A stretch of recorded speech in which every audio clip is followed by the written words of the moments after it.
Just a little more tthan 9 months ago, the Houston Astros right here at Dodger Stadium would celebrate the biggest moment in franchise history, their first title in their 56-year franchise life, starting as the Colt 45s, and then in 2017, culminating in a world championship, winning Game 7 against the Los Angeles Dodgers. Here are your updated standings. Both these two teams are still in first place in 2018, but they're getting a much tougher push in 2018 than they had last year. The Dodgers only lead by a game over Arizona, 2 over Colorado. You saw the Astros 5 ahead of the A's, and now the Mariners 5.5 back. Hi, everybody. Welcome to what should be a fun night of Astros baseball. Todd Callis alongside Jeff Blum. And Blummer, here we are. We've returned to the scene of the greatest moment in franchise history. Yeah, me and Julie were very lucky to be here last year, to be on the field and watch that celebration, but truly remarkable to be back in a place where this happened. History happened for the Houston Astros, the first World Series championship for any team in Texas, and they brought it back. Charlie Morton finished that game on the mound. And he was actually the first guy I saw in the dugout this afternoon as I was hanging out waiting for the guys to come out of the dugout. So this place truly has a lot of memories, a lot of good times for these guys, but it is now the regular season. But it's okay to look back when you've done what they did last year.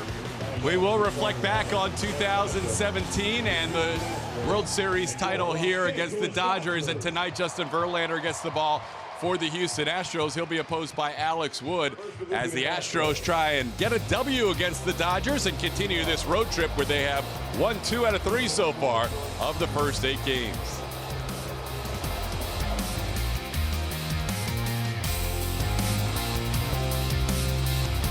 That there is no Sports Illustrated cover jinx. Do you remember where you were? I sure do. That's me, standing on the mound, 9th inning, World Series, Game 7. It's a place any kid who's ever loved baseball has dreamed of being. I know, because I was that kid once. We've all been that kid. But when you're a kid, you just dream about the moment. You're looking at a possible MVP. You don't think about all the hard work it takes to get there, the setbacks, the sacrifices. And you don't think about all the people you need to help you along the way. Coaches, teammates, all working together, fighting for each other. You think about the fans cheering for you, but you don't always think about what it means for them to be a part of the team, and how the dreams they had as kids are just as real to them as yours were, and how they work every day, yet still find the time to come and share their dreams with you, and how sometimes things happen that can bring all of us to our knees. Every player, every fan, every team, and every city have hopes, dreams, and fears. Good times and bad times that happen every day of every year. But on the rarest of occasions, magic happens. The hard times came, but they brought us closer, made us stronger. We threw it just a little bit harder. Swing and a miss, and that is the ball game. Hit it just a little bit farther. A game-tying 3-run home run for Jose Altuve. And it made the celebrations just a little bit sweeter. Pitch on the way. Ground ball right side into the shift to his left. Altuve has it in short right, throws to first, and the Astros are 2017 World Series champions. In the end, we're all just ordinary people. But sometimes ordinary people can do extraordinary things. Amazing things. So here we all stood on the mound together, just kids with a dream. Then it finally became real, and we realized that it was all worth it. That every day, every minute of life is worth what we put into it. That no matter who you are, there's a champion inside you. And that every now and then, even the biggest dreams can become real.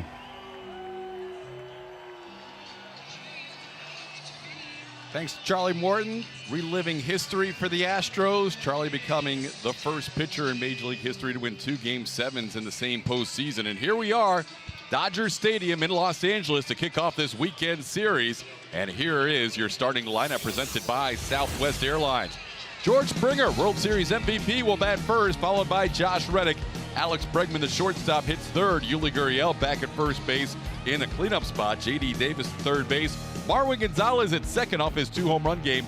Martin Maldonado, Jake Marisnick, and Justin Verlander gets the hit in this game. Alex Wood, left-handed pitcher going for the Los Angeles Dodgers. In 21 starts this season, he is 7-5. He leads the ball club in innings pitched and games started. 246 batting average against, and since July he has been very good with a 3-0 record, 2.73 ERA. We're underway for the World Series rematch as George Springer fouls the first pitch away. Astros and Dodgers 9 months and 2 days ago playing Game 7 of the World Series, and afterwards not only did the Astros celebrate their first ever championship, but George Springer was the World Series MVP. Up and in, it's 1-1. It was quite a road for George in the postseason last year after struggling in the ALCS and for the first game of the World Series. It's a good lesson. Don't panic. Saw the Astros postseason MLB video or movie they put together. George was seen before Game 2 singing "I Believe I Can Hit." He would end up hitting 5 home runs, including a home run in Games 4, 5, 6, and in Game 7.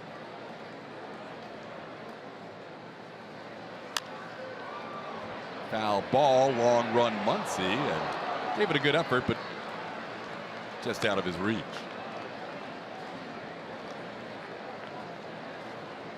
George started his string of 4 straight World Series games with a home run in Game 4. That home run came against tonight's starter Alex Wood.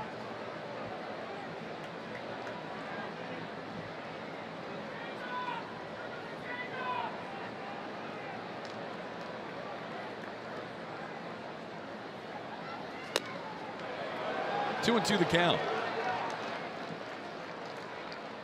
George battling on our MD Anderson strike zone. You can see the location of some of these pitches. Looks like fastballs up and in, and the off speed down and away.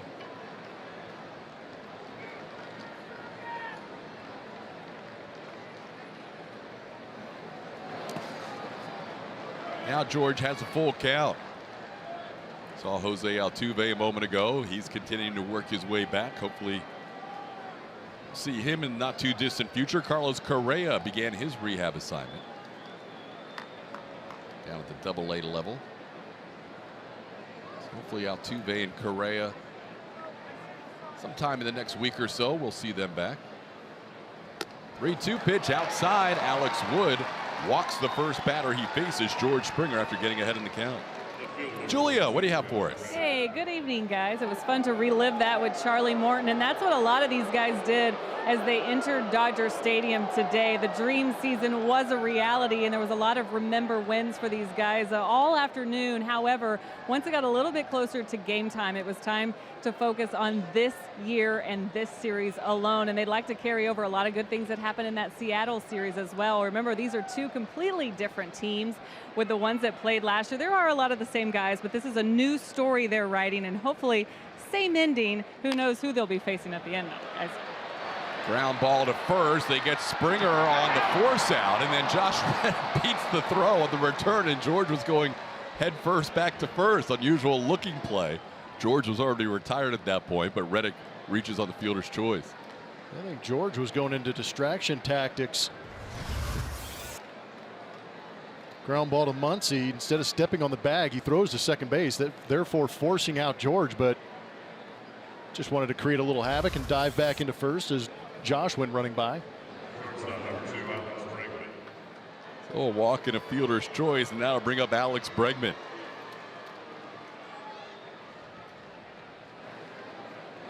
Alex continues to roll along, having reached base in 62 out of 64 games. That includes 31 in a row on the road. Bregman takes a called strike. Alex doing something last year in the World Series that had only happened one other time in Major League history. He and Amos Otis with an RBI in their first 5 World Series games. Bregman holds up. It's 1-1. Jim Wolf is the home plate umpire tonight. DJ Rayburn at first, crew chief Sam Holbrook, and Ryan Blakeney at third.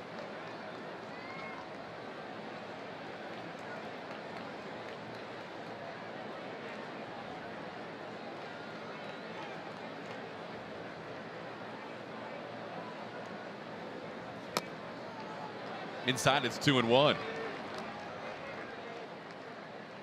Alex Wood, 27-year-old lefty, began his career with the Braves. Made his big league debut in 2013 with Brian McCann behind the plate. Second overall pick in the 12 draft. Foul away. Bregman with a count of 2-2. Justin Verlander waiting for his first regular season start in this stadium. Pitch game 2 and game 6 of the World Series here at Dodger Stadium.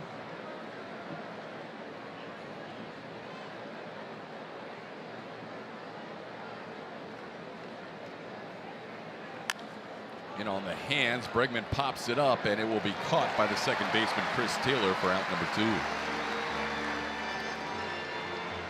Good pitch by Alex Wood.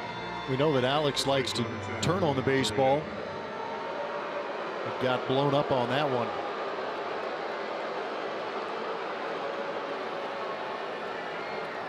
There's Yuli Gurriel. Fans not chanting Yuli. They are reacting to Yuli having had to sit out the first 5 games of this season after an insensitive gesture during the World Series last year against the Dodgers. Yuli grounds one towards the middle. Shortstop Machado will try and flip to second. A Reddick save. Great hustle by Josh Reddick to beat that toss by Manny Machado. That was a very slow developing play. Machado playing Yuli to pull, and Yuli trying to push that one back up the middle. Does, but Machado gave it a pretty good effort to try and get the lead runner in Josh Reddick, but credit Josh Reddick for hustling also. It's all about location. Justin Turner back off the DL playing third base, pushing Manny Machado back to shortstop for Dave Roberts and his LA Dodgers. Well, here's J.D. Davis. Born and still resides in Elk Grove, California. This has to be a cool moment for him. His first game at Dodger Stadium. And he bats with 2 on and 2 outs. Check swing, and it's a ball, 1-0. JD coming off a 2-for-5 game on Wednesday, the wrap up to that series against the Mariners.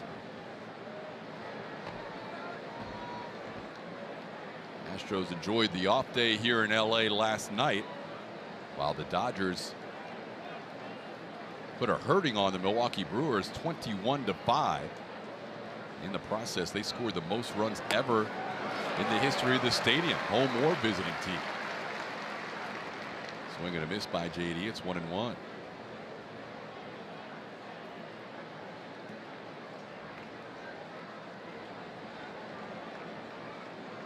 You know, he wishes he could have played in this rematch.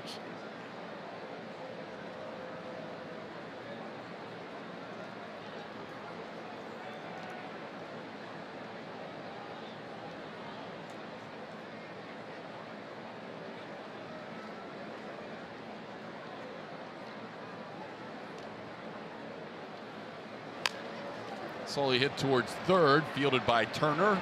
Sidearm throw in time to retire J.D. Davis and the Astros in the first. 2 men left on base.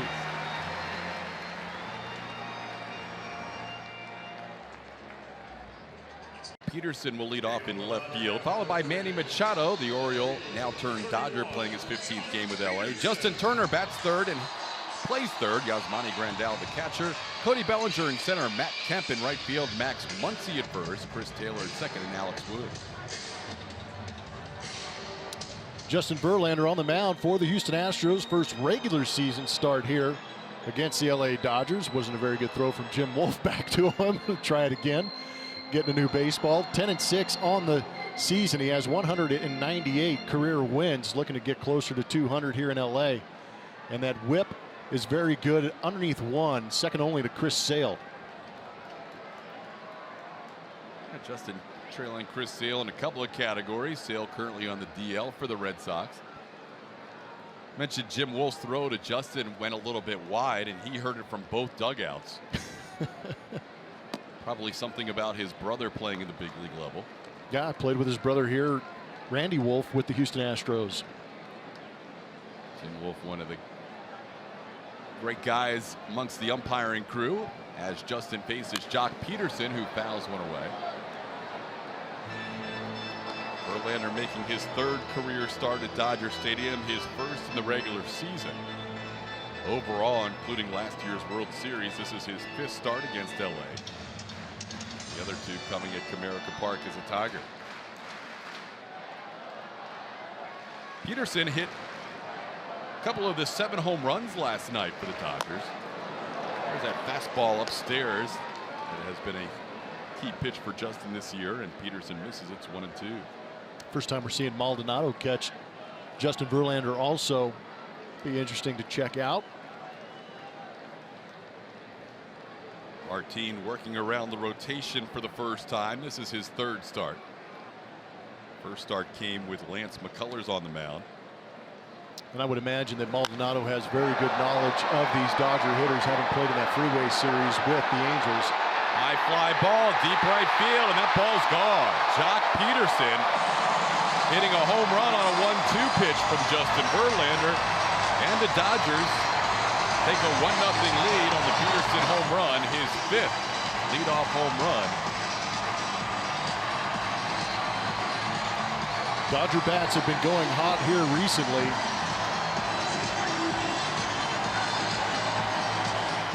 "21 runs yesterday, 18 hits. 7 home runs in that game yesterday. 7 home runs. Woo. Matching the most ever.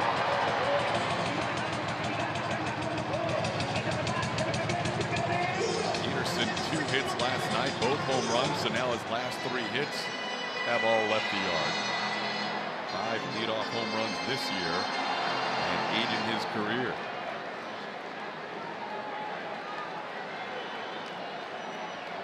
Here's Manny Machado. He's a guy you don't want to see in the first inning because he has done some damage in the first inning throughout the season. Manny with 8 of his 26 home runs in the first. And it's 1-1.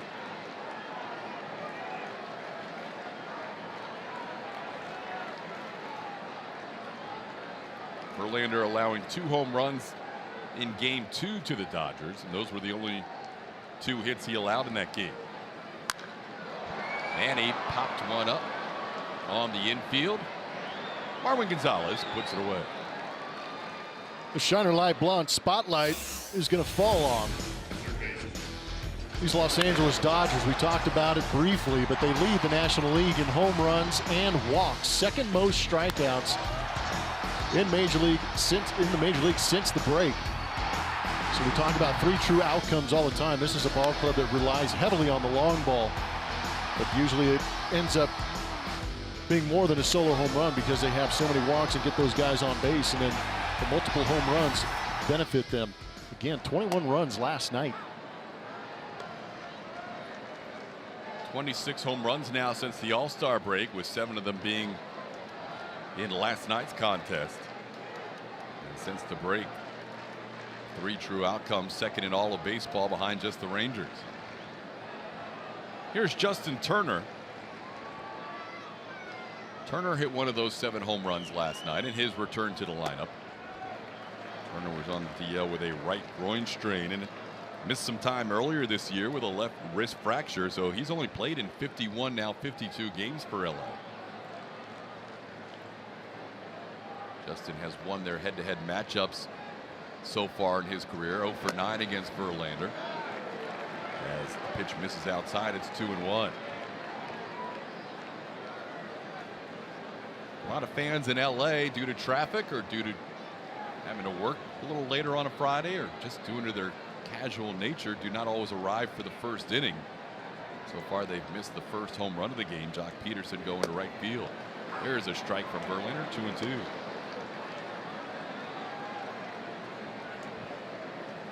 Yeah, this is a unique location up on top of this hill, but it definitely funnels coming in and funnels getting out of here. Makes it a little bit tough, but I'm actually pretty impressed this many people are here this early.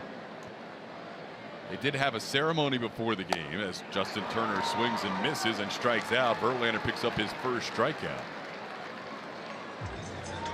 Catcher number 9, Back to that home run. Honor matches from Supermo. You can see Maldonado setting up in.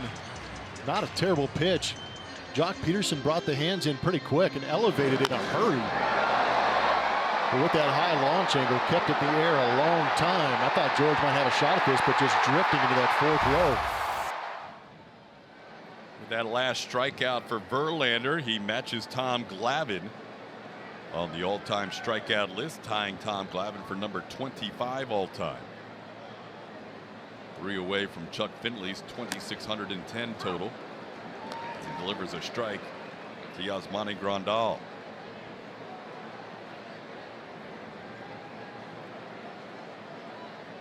All major league catchers, 19 home runs leads the way. Grandal had 2 of them in the game on Wednesday, and Yasmani not happy with Jim Wolf on that call. Wow. It was a pretty filthy breaking ball. You don't see too many umpires stay with that true 12-6 breaking ball and actually give it to the pitcher.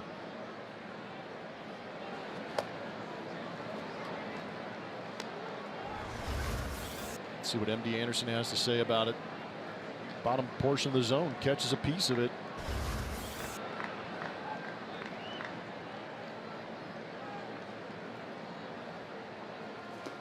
Swing and a miss. Verlander is now in the top 25 as he passes Tom Glavine in career strikeouts.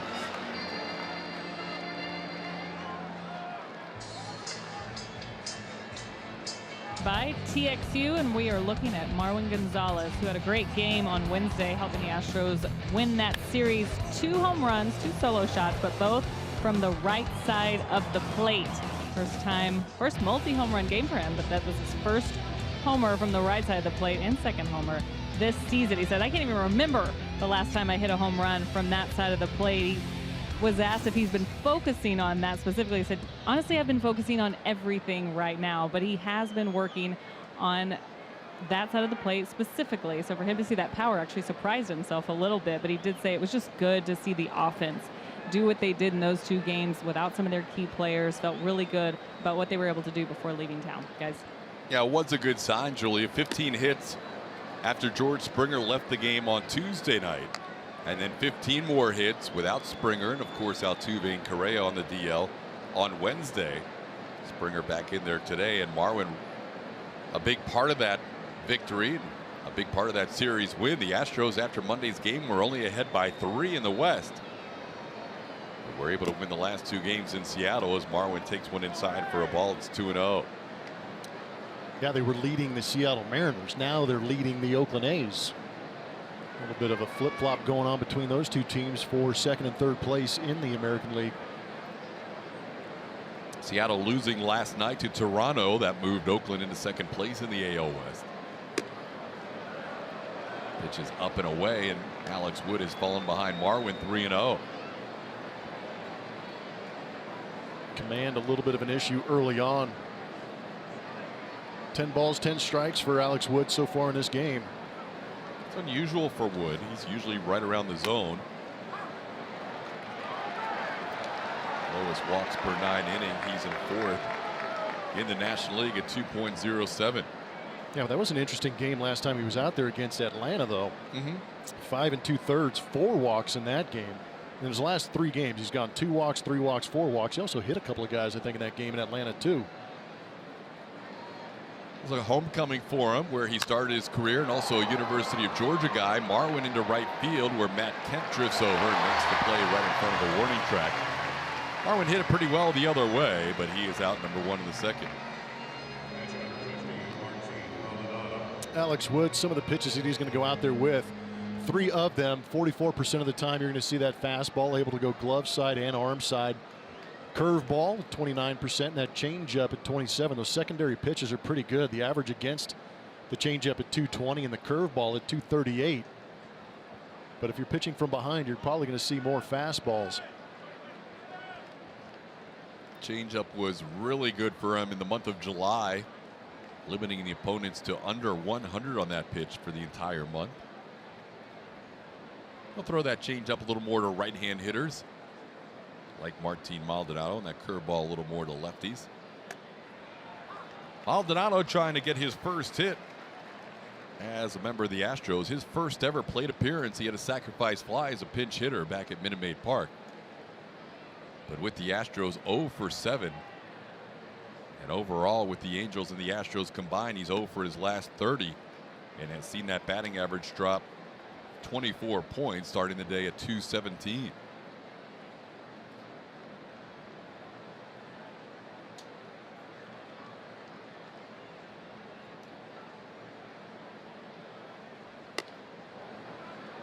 Up and away, it's 2-1.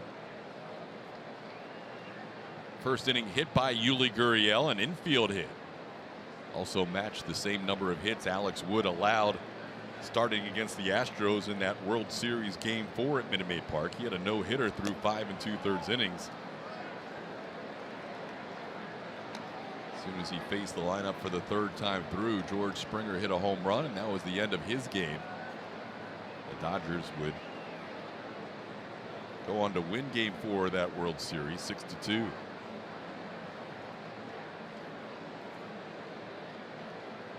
Would you say that Alex Wood works deliberately? Yes. If not more? I like deliberately. Man. On the ground, foul behind Gary Pettis. The count remains full.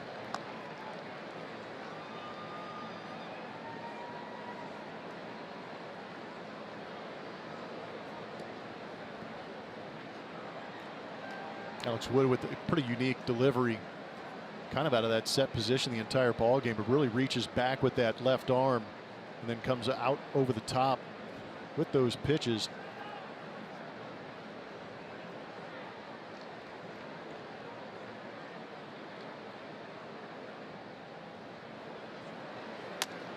Up high, ball 4. Maldonado draws a walk. That's 2 walks issued by Wood so far. He's a 1-out base runner. Houston Methodist is going to bring us our league leaders. Some good numbers on the pitching side. The Astros leading Major League Baseball with that 3.04. The Dodgers right behind them with a 3.32. Both these ball clubs have pretty good bullpens also, but that starting rotation is the key to both these clubs' success.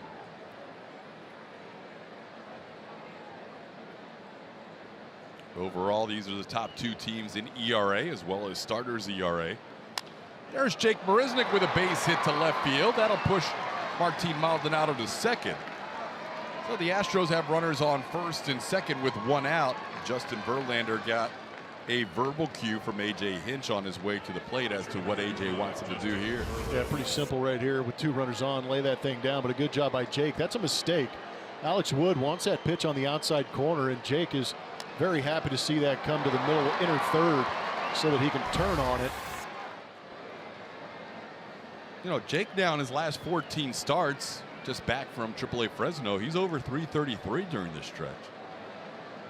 You have no idea. It is so big to be able to get those hits and be able to get over 200. He's sitting at 205 after that hit.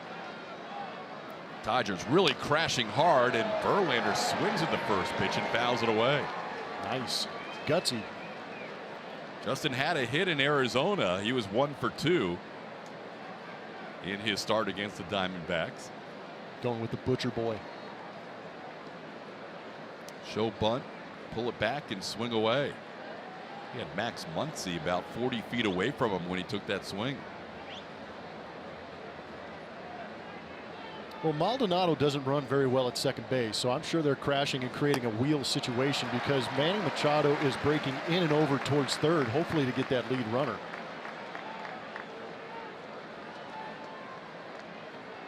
StatCast AI powered by AWS gives you an idea where they're playing, but where Manny Machado is he'll come in and creep over and then move to the left.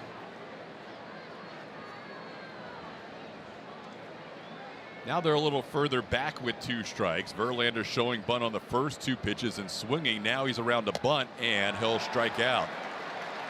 Well, Verlander unable to get the bunt down. Only took 1 attempt at it after a couple of swings. He's out number 2. That's the hard part about American League teams going into these National League ballparks. Good pitch by Alex Wood, creating a little bit of movement on that pitch makes it tougher to bunt. But I like the idea with them crashing in, the entire middle part of the diamond opened up for Justin Verlander. So if he was able to put that ball in play, just a chopper up the middle might have found its way through. So not wonderful odds, but you got to test them. Never seen a pickoff attempt where the starter tried to outrace the runner to the bag, but that's what Alex Wood had in mind for a moment. It's a gutsy move, and the guy on first base is one of the faster guys in all of baseball. I mean, even if Jake gets a 15-foot lead, which would be huge, or 20, the guy on the mound's not going to beat him. It'd be fun to watch. Here's George Springer. I'm not sure if I've seen this before. Not sure who he's trying to catch napping. I mean, that was Alex Wood took 6 steps. Jake took 2. It's a little bit of a warm night. I'm not sure if you want your starter running extra sprints out there. Yep. Maybe if he had that invisible cloak on, he could have gotten closer. He does take his time on the mound, and George steps out. George walked his first time up. A couple of hits and a couple of walks so far tonight for the Astros. They have one more hit than they had against Wood in his World Series start, and now he calls Yasmani Grandal out to have a word with him. Game 4 for George Springer. Alex Wood on the mound. Got a slider down. He launched it on a line up off the billboards above the Crawford boxes. Some of that experience hopefully coming back to pay off here in the regular season. But another phenomenal moment in that World Series for the Houston Astros, namely George Springer. George 2 for 7 in his career with that home run against Wood, which started out his string of 4 consecutive World Series games with a home run.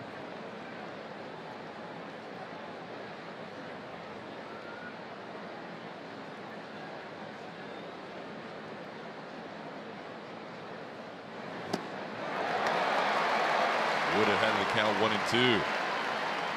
Swung like he was trying to do it again.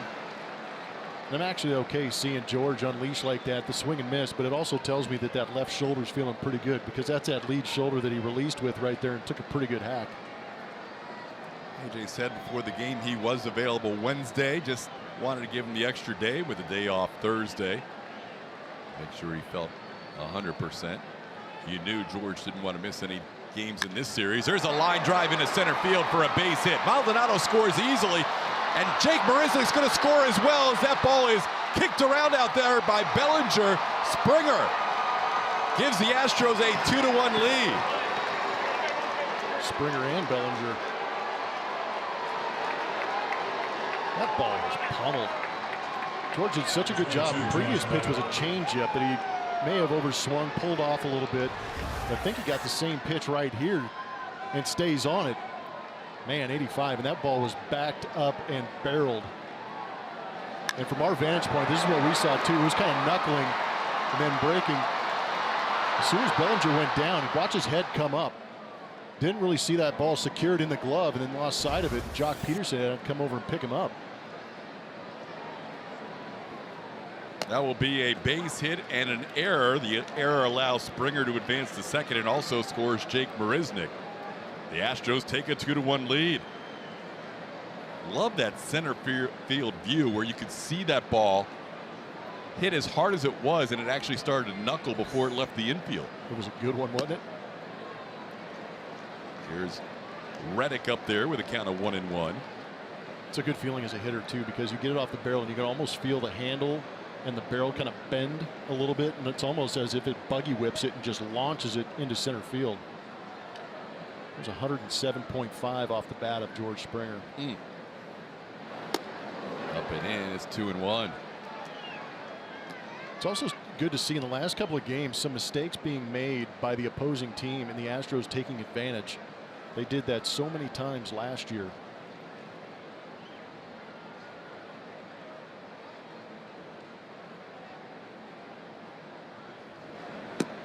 Outside, 3-1. Here's that Springer hit again from center field. Watch this baseball. Yeah, so when Todd or I or any other color analyst or anybody that watches baseball says squared up, that is exactly what they mean.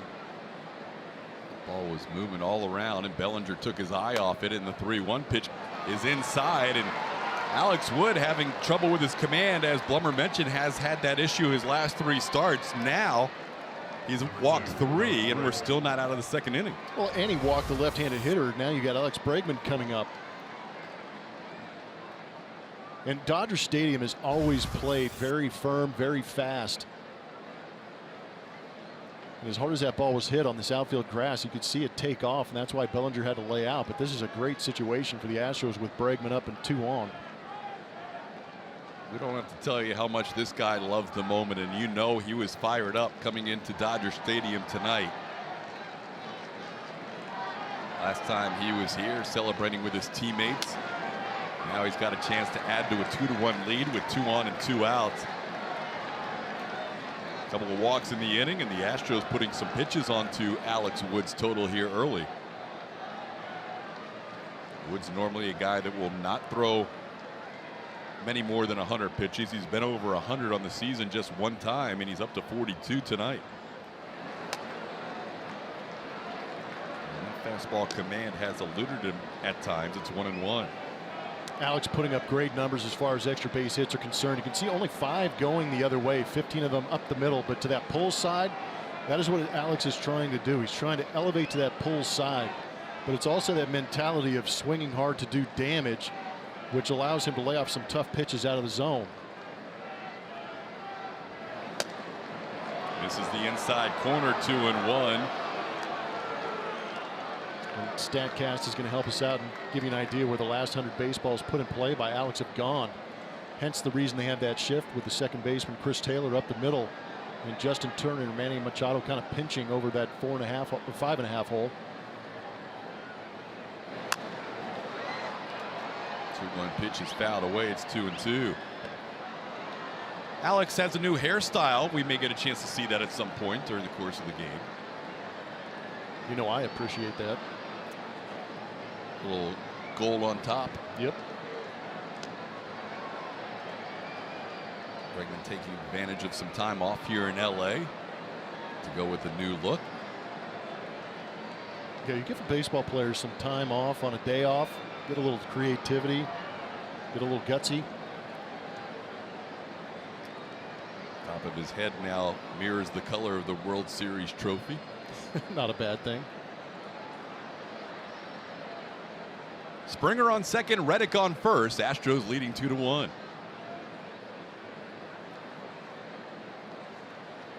There's a ball in the left field coming on Peterson, and he'll make the play. Bregman hit it hard, but the left fielder for the Dodgers makes the play for the final out of the inning.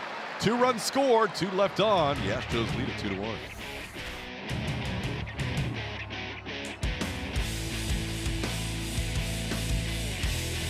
Chevy Stroll poll. Remember, we're on Twitter at ATT Sportsnet SW.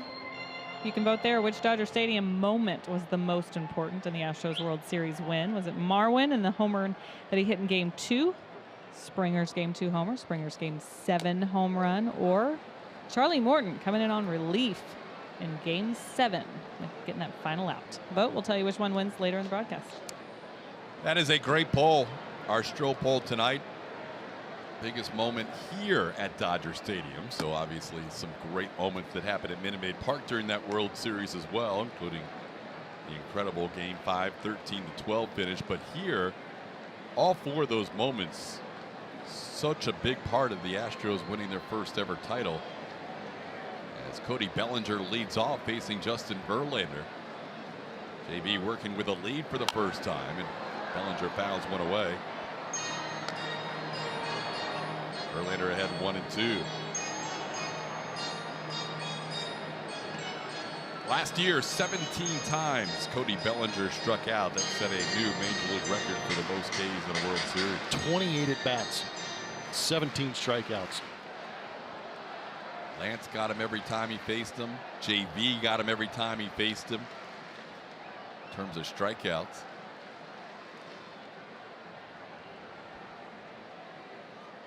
Bellinger coming off A game last night where he hit a grand slam. This one in on his hands, and he just grounds one foul on the first base side.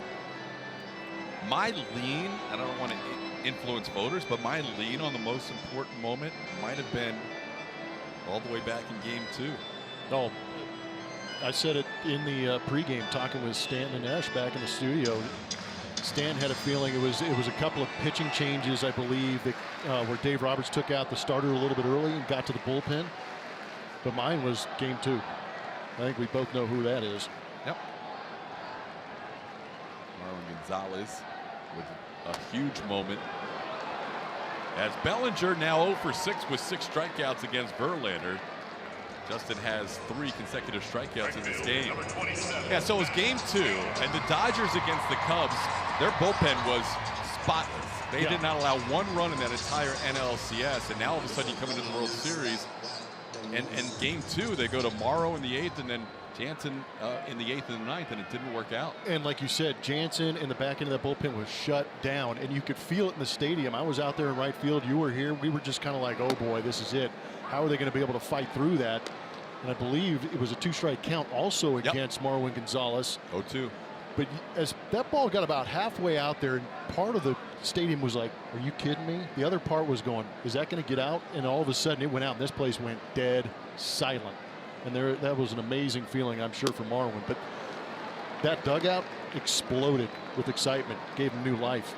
And as we know by now, history would change on the Dodgers because their bullpen went from scoreless in the NLCS to they got hit around a little bit in the World Series, beginning with that home run by Marwin.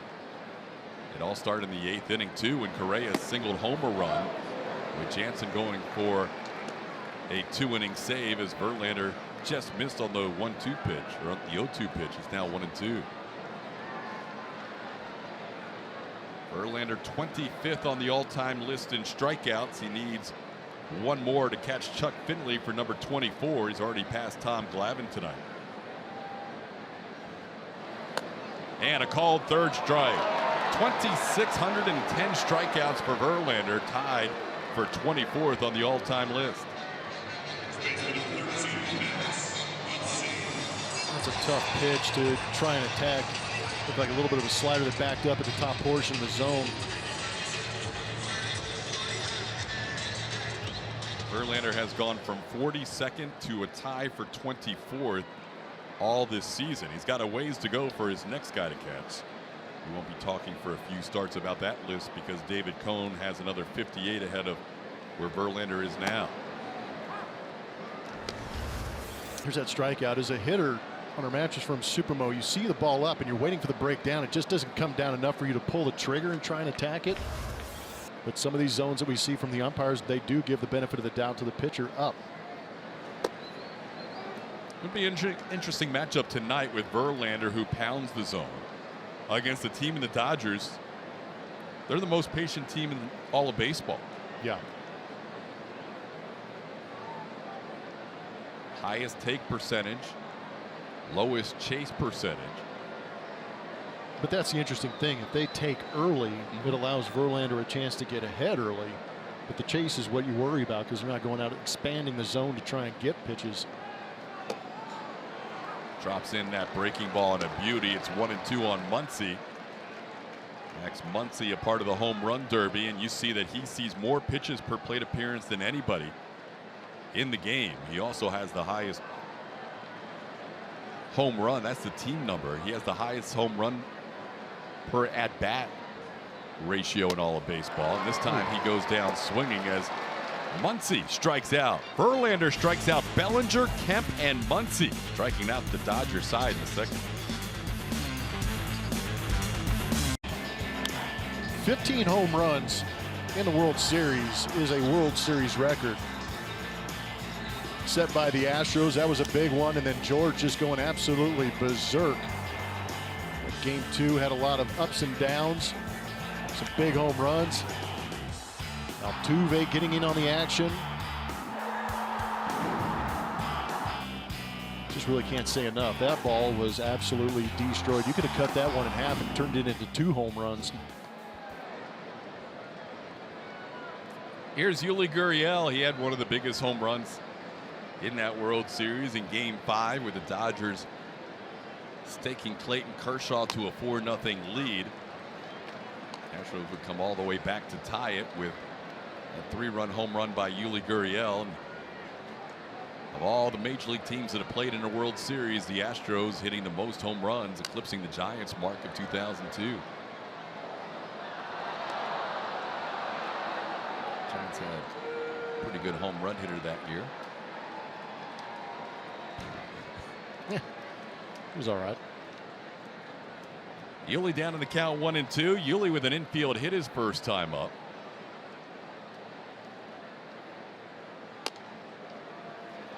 Upstairs 2-2. Astros with 3 hits. They've also been walked 3 times.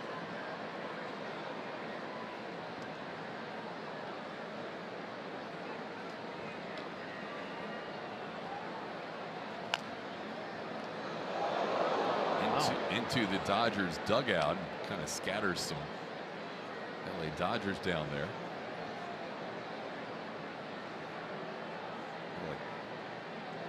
I think that was a new guy. Dozier on that front rail. Dozier and Kike Hernandez were both there. Dozier a couple of home runs already as a Dodger. 2 games.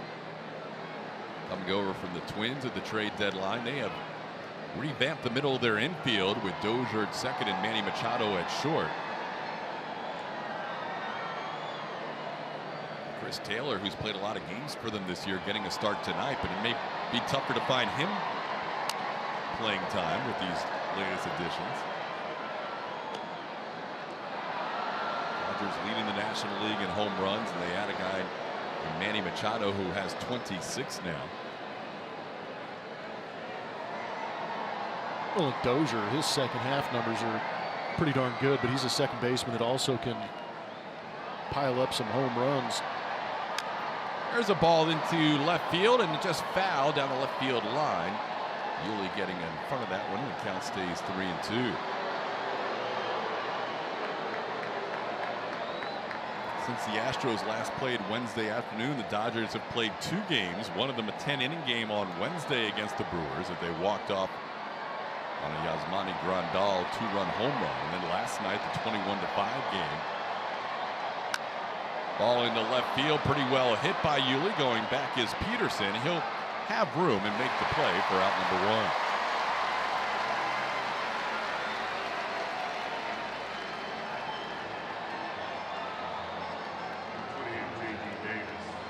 Alex Wood sits at 55 pitches right now. Just 1 out into the 3rd. Here's J.D. Davis. J.D. grounded out the 3rd his first time up.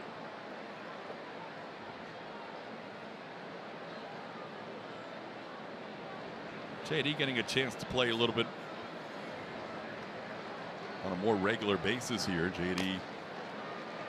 started 2 of the 3 games in Seattle, getting the first start of this series. Also played the final game against the Rangers.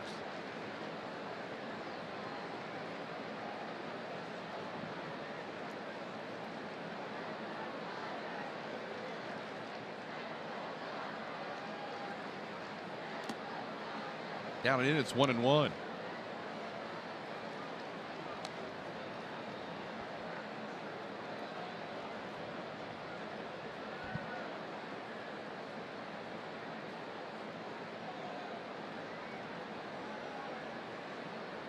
Astros and Dodgers kicking off the 3-game weekend rematch of the 2017 World Series.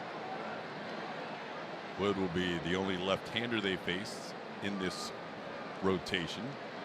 Clayton Kershaw pitching the night before, so A.J. Hinch and his crew missing Kershaw this time around. Kenta Maeda on Saturday and Walker Buehler on Sunday. Matched up against Lance McCullers Jr. and Garrett Cole respectively. Here's Kershaw, stake to a big lead in last night's game. And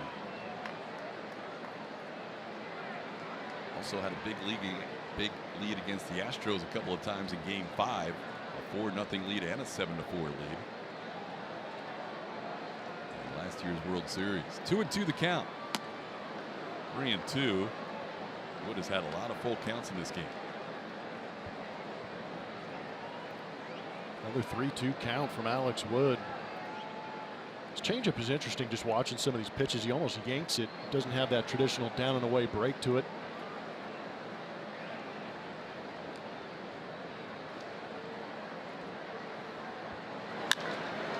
On the ground, past the diving Manny Machado in the left field. J.D. Davis with a base hit. And the Astros have a runner on with 1 out in the 3rd.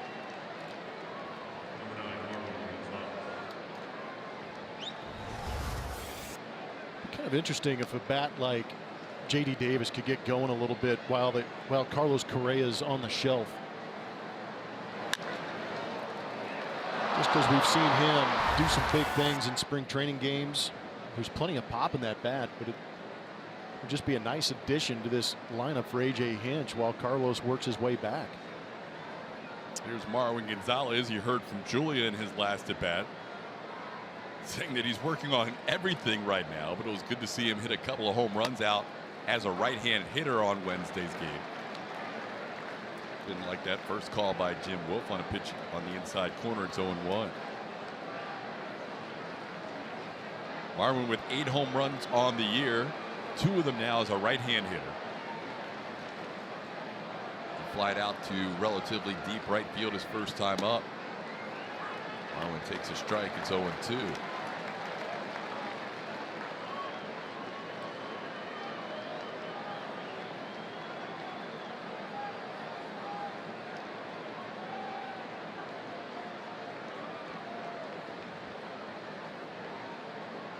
With the injuries to Correa and Altuve, Marwin's seeing a lot of time on the infield lately. Into center field, Bellinger is there. Puts it away for out number 2. Join the Astros next weekend as we turn back the clock for Legends Weekend, presented by Houston Methodist. Giveaways include a Springer replica rainbow jersey, a Carlos Beltran 2004 playoff bobblehead, and a pregame Legends home run derby. For tickets and info, visit astros.com/legends. 2 outs, J.D. Davis on first, and Martin Maldonado will be the hitter. Maldonado walked and scored the Astros' first run on the George Springer RBI base hit. Maldonado fouls one away. Maldonado spending last couple of years just down the road in Anaheim, coming over to the Astros prior to the trade deadline.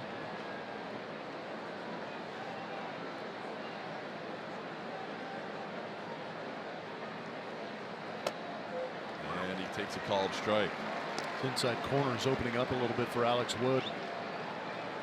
First pitch to Marwin. Just a little bit in off the plate, he felt. That pitch to Maldonado.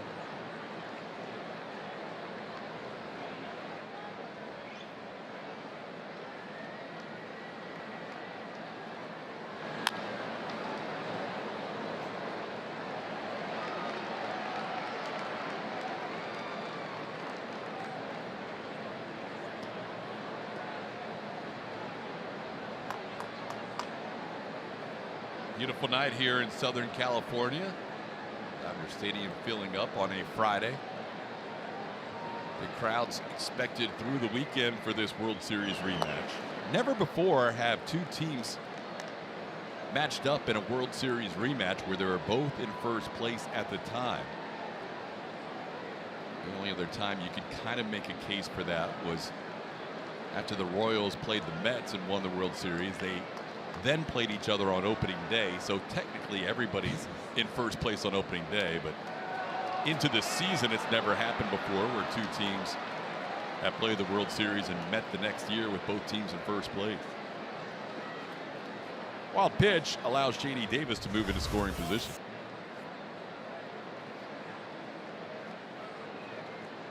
Some backspin on that in the dirt and off Yasmani Grandal. Looked like it was just going to be to his left, but it spun back. Plenty of distance to get J.D. into scoring position. At this rate for Alex Wood with his pitch count, a guy who doesn't throw over 100 pitches very often, he may have trouble getting through 5 tonight. It has been a battle from the start. He has walked 3, a lot of deep counts.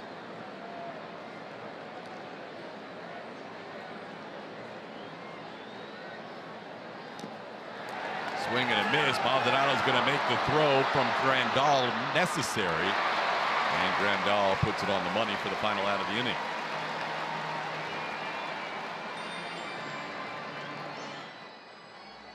By your local Ford dealers. Justin Verlander on the mound now. Justin Verlander was the man on the mound in 2 World Series starts against these Dodgers here at Chavez Ravine. Held the opponent to a 128 batting average. On base percentage not much higher.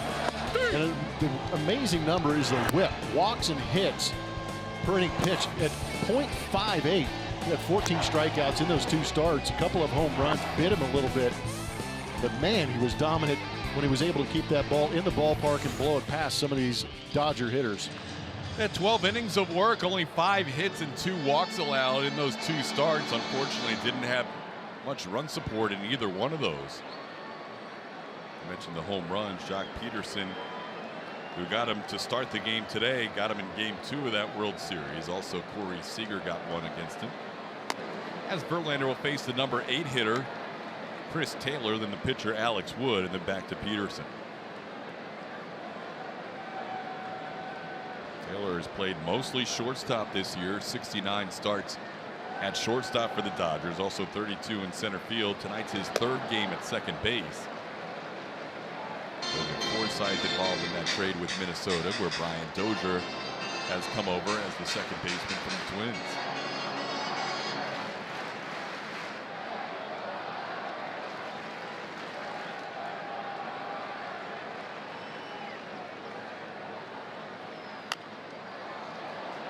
Count out of play. It's 1-2. Verlander has struck out 5 in a row, including striking out the side in the 2nd inning.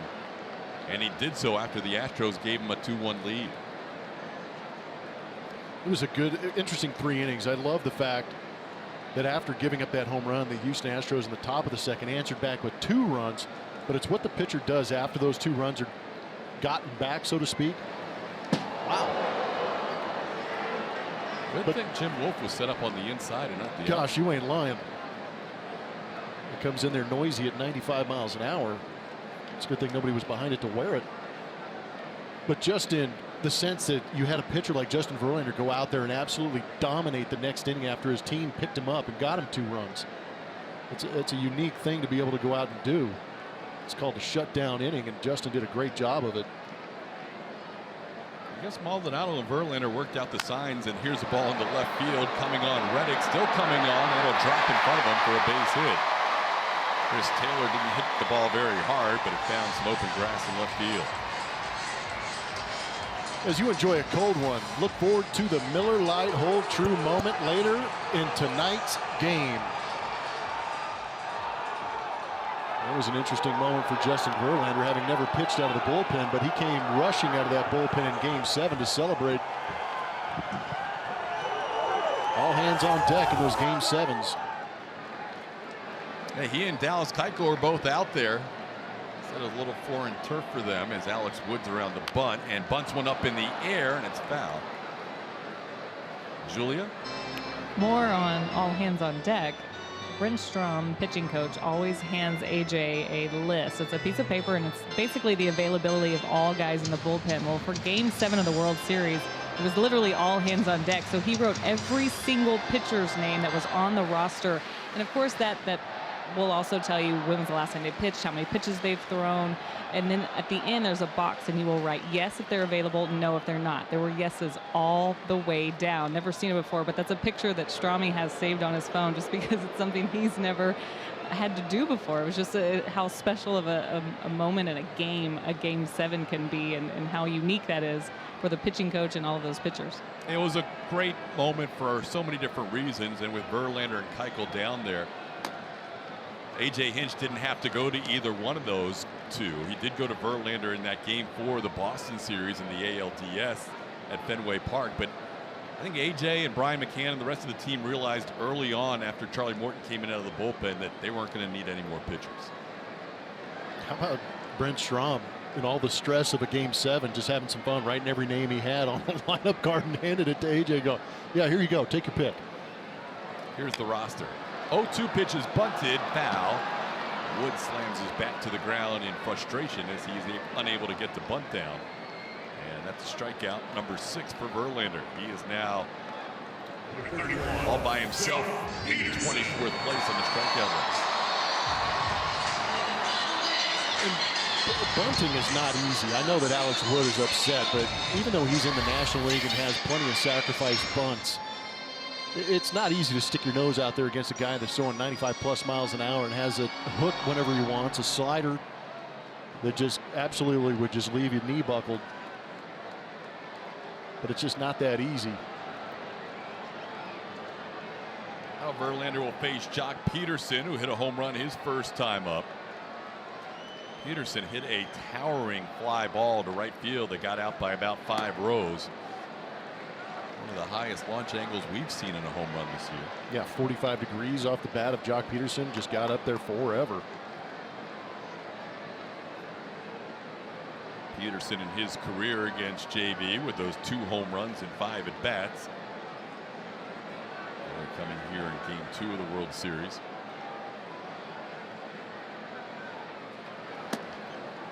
One 0 pitch misses to Peterson. It's 2-0. Well, the first 2 pitches away to Jock in first AB, they were really trying to bust him in with that fastball. He just happened to clip one and get that solo home run. So now the adjustment is going to the outside corner. Up and down the lineup, they have guys that can put the ball out of the yard. Peterson now with 17 home runs, all against right-hand pitchers this year.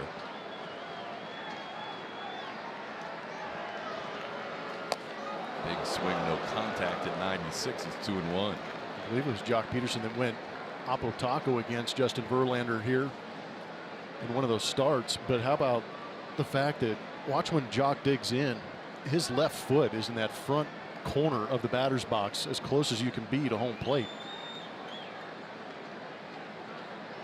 Right on that front line that is on the inside corner of the plate.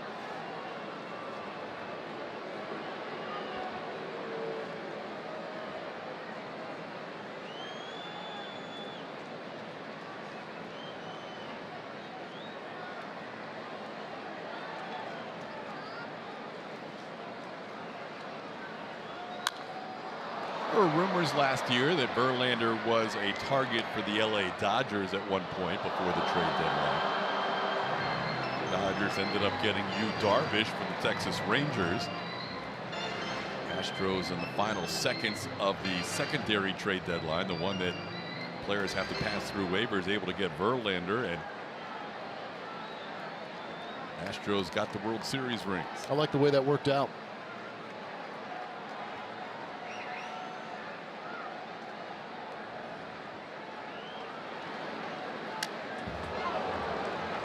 Kate Upton is usually in attendance whenever the Astros or Justin had a chance to play here in LA, whether it was the World Series Game 2 or Game 6, or tonight his first regular season start against the Dodgers.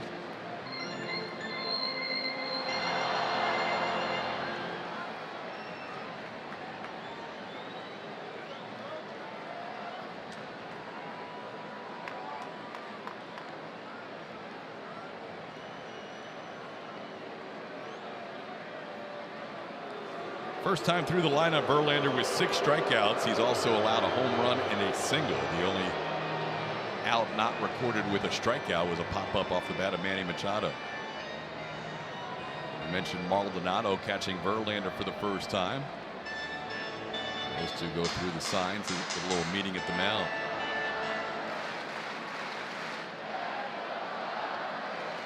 That was part of the appeal of Martin Maldonado, was his ability to work with some of the pitchers. Got good reports back from Anaheim. Into left center field, Jake Marisnick makes the play for out number 2.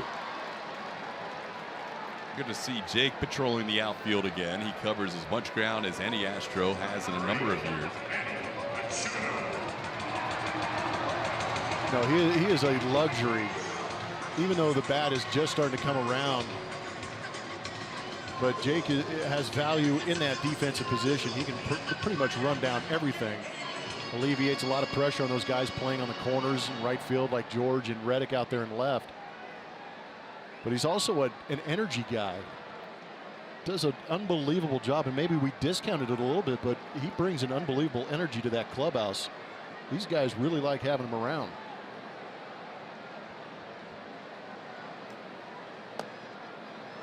And while the Astros do have a lot of ground ball pitchers in Lance McCullers Jr. and Dallas Keuchel and Charlie Morton, Verlander's a guy that gets a lot of fly ball outs.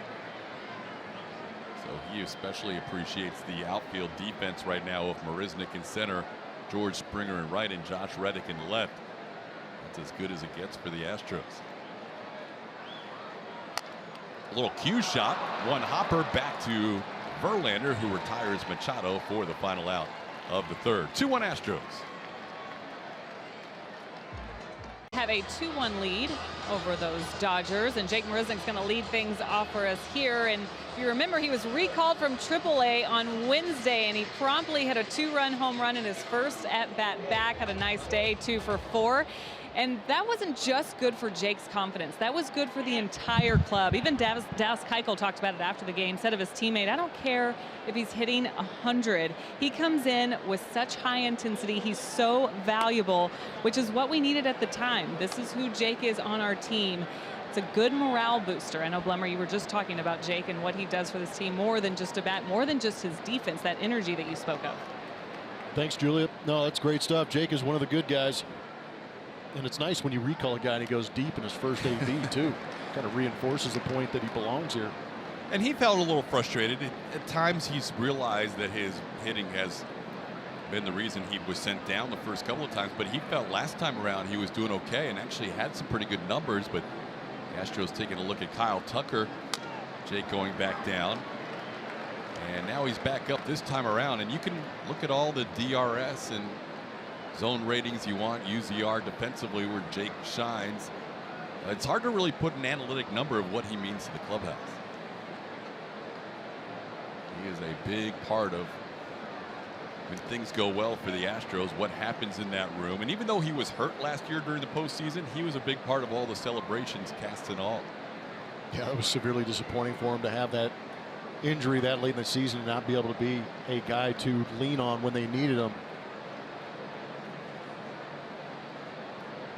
Count of 2-2 here as Alex Wood will make his 75th pitch of the night. And Jake goes down swinging for out number 1. Wood has back-to-back strikeouts and 3 in the game. Pitcher Justin Verlander. Now he'll face Justin Verlander. Verlander 5 for 46 in his career as a hitter. Did have one of those 2 hits earlier one of those 5 hits earlier this season. Tried to bunt his first time up and struck out trying to bunt. Ground ball towards third, backhanded by Turner. Verlander retired for out number 2. Join the Astros next Friday as they take on the Mariners. 10,000 fans in attendance will receive a George Springer replica rainbow jersey presented by Houston Methodist. For tickets and info, visit astros.com/promotions. Are you going to wear a rainbow jersey for Legends Day? I could. I've got one in the attic. But they just gave me a brand new special orange jersey and stuff, and I really liked wearing it. Yeah, they gave me a new one. Yeah, you got to go with that. But I've got no problem breaking out the rainbow. Here's a foul back to the screen. That's another interesting note. When we were going, we got the girls in to go to a couple of games, and I think it was the 7th game of the ALCS. And one of the girls was wearing my throwback rainbow jersey and walking around the stadium. Very cool. Yeah, we broke them all out. Brought good vibes. A lot of great memories flash back whenever the Astros play the Yankees, obviously, and now their first time back taking on the Dodgers. So many Astros fans were able to make it to Dodger Stadium last year for the World Series, and many of them have returned here this year for the first of this 3-game weekend series. George has reached twice. He has walked and singled. Hard to imagine anybody having better vibes here in LA than this guy or that guy.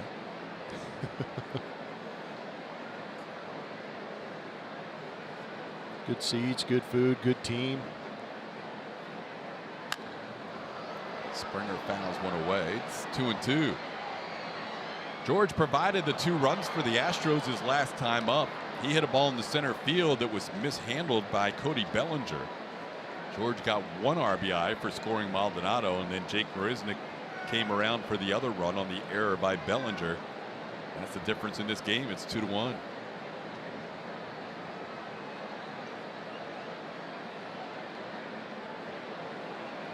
Wood needed a low pitch count inning as his pitches were way up in the 2nd and 3rd inning. All in the right field. Kemp going back. He is near the track and he glides to a catch for the final out of the inning. Wood with a 1-2-3-4. It's 2-1 Astros.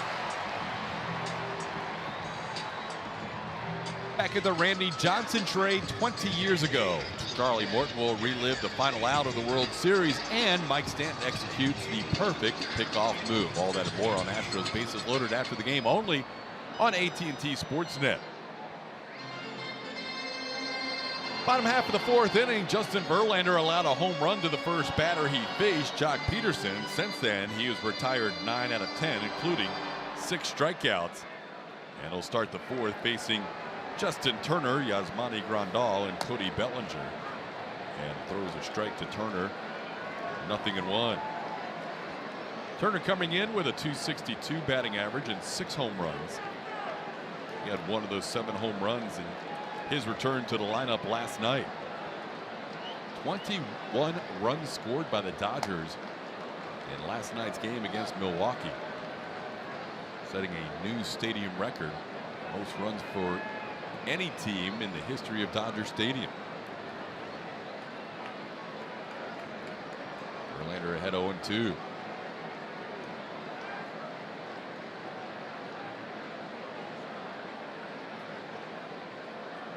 Swing and a miss. He gets Turner on 3 pitches. That is strikeout number 7 for Verlander. 1 out in the 4th. Tonight's Rocket Mortgage breakdown is a World Series recap. Really interesting numbers. The Astros coming away with that World Series championship, but a lot of these numbers very similar.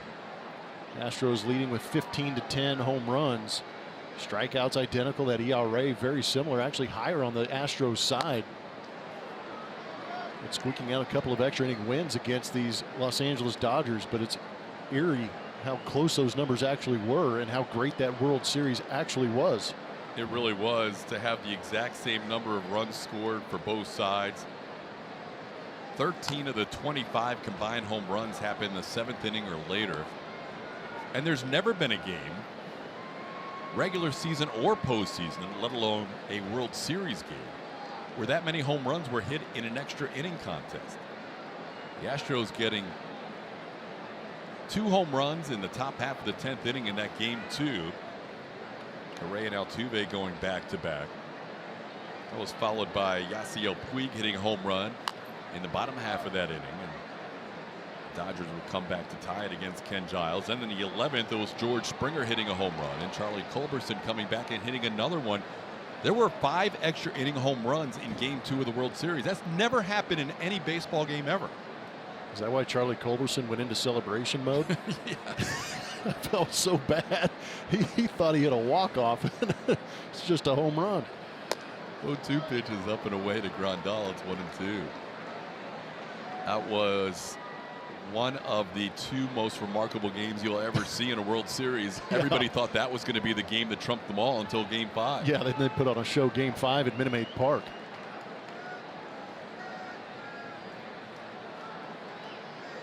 Grandal goes down swinging. Verlander is feeling it tonight. That's now 8 strikeouts of his 11 outs. Number 35. Extra zip on the fastball. Throwing some breaking balls early on. That 2nd and 3rd pitch are down and in. That Grandal fouled off, which were breaking balls, and then just turbocharged heater right by him. 97 on that fastball.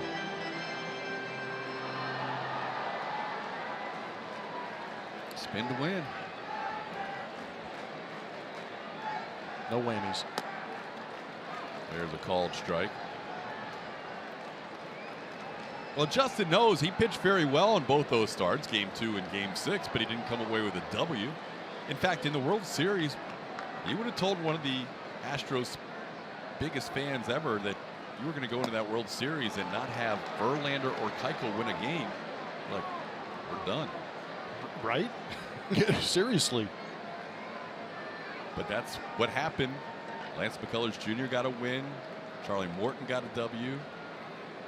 Chris Davinsky got a win out of the bullpen, and Joe Musgrove picked up a W. All sliced the other way, out of play. That's an uncomfortable swing from Bellinger on that fastball. Bellinger not a big fan of this Astros staff. We already showed you the mark he set last year in the World Series for most strikeouts. Trying to put a ball in play against Verlander for the first time in his career. Justin with 8 strikeouts so far. And he does put one in play. He was 0 for 6 with 6 strikeouts prior to that. And that's a base hit into left field.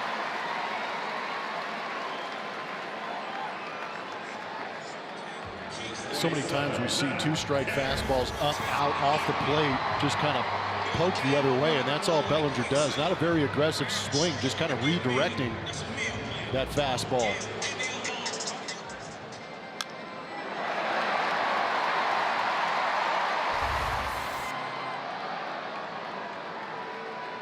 Now bring up Matt Kemp.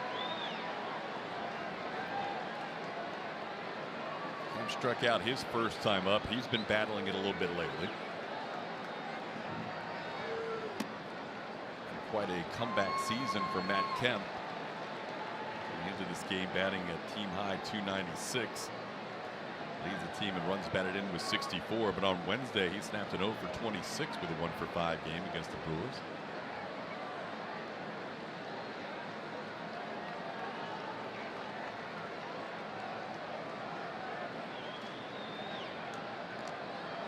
Kemp, one of the guys for the Dodgers team that spoke before the game. A special ceremony prior to tonight's game between the Dodgers and Astros as Andre Ethier was honored here at Dodger Stadium. Kemp, a longtime Dodger, was here from 2006 through 2014. Time in San Diego and Atlanta in between, and now he's returned to LA.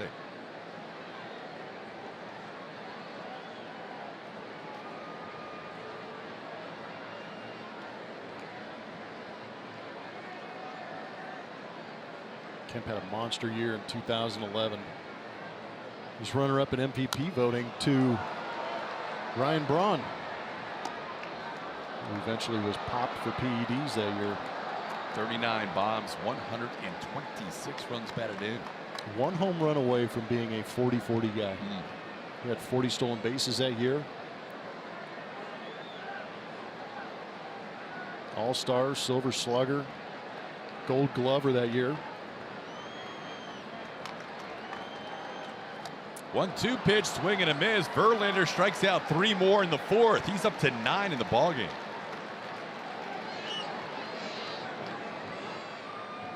Mercedes-Benz, the Astros coming back on the Dodgers bullpen in Game 2 of the World Series. They would score a run in the 8th, and then this home run tied it up. That was a big one. 6 runs scored in the 8th inning on. Ex-Astro Josh Fields gave up those back-to-back home runs to Jose Altuve and Carlos Correa. Another thing I loved about Marwin's home run is he came back and he was pounding his chest where that Houston Strong patch was on his chest. But these guys were playing with a purpose, and it was a lot of fun to watch. Josh Reddick leads off the inning. Reddick has grounded into a fielder's choice and walked. Josh looking for his first hit against Alex Wood. He's 0 for 7 in his career. Wood attended University of Georgia, and there's not many bigger University of Georgia fans than Josh Reddick.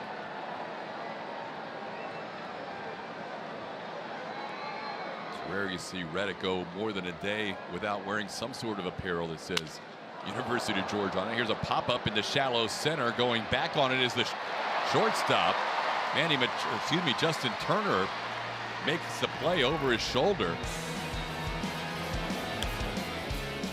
8th inning of game 2. You talked about the Astros coming back. This was a big hit to get things going. Yasiel Puig was not happy with himself, unable to come up with that catch. But there was one person in that bleacher that night that was absolutely enjoyed what was transpiring right in front of him. I saw one person clapping. We're going to see another look at that after Bregman digs in against Alex Wood. Not many Astros fans in that section of the stadium. Yeah, it was slim pickings down in that corner. There was a lot of blue, Dodger blue. Hey, I could have used that guy's help. There's some in orange. game 2. Yeah, there's some orange down there. That's very similar to what it looked like. Bregman down on the count, 0-1. He's popped up and lined out to left. If you watch really closely, our guys in the truck help you point out a couple of Astro fans that may look really familiar in that gray shirt. That is me cheering like, oh yeah. And of course, my wife has got to capture the moment. She was Johnny on the spot, getting that camera going. Here's a pop-up foul territory near the Astros dugout. Leaning and running out of room is Max Muncy. Julia. Hey. You down there? I'm over here doing my best Blemmer impression. That's what I'm doing. I also wanted to check out the view you had for that. Not bad. Which is a great view. And you talked a lot about the Dodger blue. I mean, there was just no orange. It is so different here today. Of course, regular season ticket prices might be a little more easy to get for some of these fans, but there are a ton of Astros fans in this corner that are not partaking in the wave, I hope. They know better. But this is a really fun area for the Astros fans, and they are just giving it to these outfielders, and they're enjoying seeing a good shot of George Springer over here, but it's a great spot to watch the game. Good choice by you. And you know what's funny? That ball's hit down there, and chaos is happening. Dodger fans are mad. Puig's having a tantrum. I'm clapping, and my wife is, capturing the moment. In the back of my head, I'm saying, oh man, there's a ton of cameras out here. Somebody is going to catch this. And I mean, within about 10 minutes, Twitter went bonkers with that little picture that you just saw. Love it. Great. Me too. I did love it too. World Series memories right there. That's too good. Here's Yuli Gurriel grounding one slowly towards third. Turner to second. No chance to get a double play. Turner gets the lead runner Alex Bregman, who's hit by a pitch. And there's 2 away. How was it in general cheering for the Astros during a World Series game amongst all the Dodger fans? I had a blast. And you know what is interesting is that I grew up in Dodger Stadium. This is where I learned to love the game. But to be sitting down there and standing up cheering against a lot of these Dodger blue fans, it was a little bit of a rush. It was a little frightening at times, but it was a great crowd. By the end of that game too, everybody was kind of casually walking out of the stadium looking at each other going, man, that was an unbelievable game that we'll never forget. And little did I know that I was going to be, front row for the beginning of it with Alex Bregman getting that big double going the other way. Yeah, what a moment it was for you, not only as a broadcaster of the Astros, but a guy who cut his teeth going to games here. Yep. What a great moment for you to come back to Dodger Stadium in that way. Yeah, I spent a lot of time in the upper tank here at Dodger Stadium. Packed an extra thing of Kleenex for the nosebleed section we were in. J.D. Davis with a swing and a miss. It's 1-1. This very well could be the final inning for Alex Wood as he approaches 100 pitches. Mentioned his season high in pitch count is 103 on the year. Had one other game where he reached 100.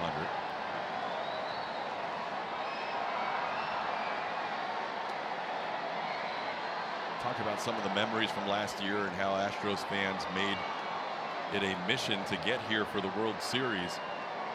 I know of an assistant basketball coach who works in the ACC conference who woke up the day of Game 7 on the East Coast, and the head coach of that team knew how much the Astros meant to him.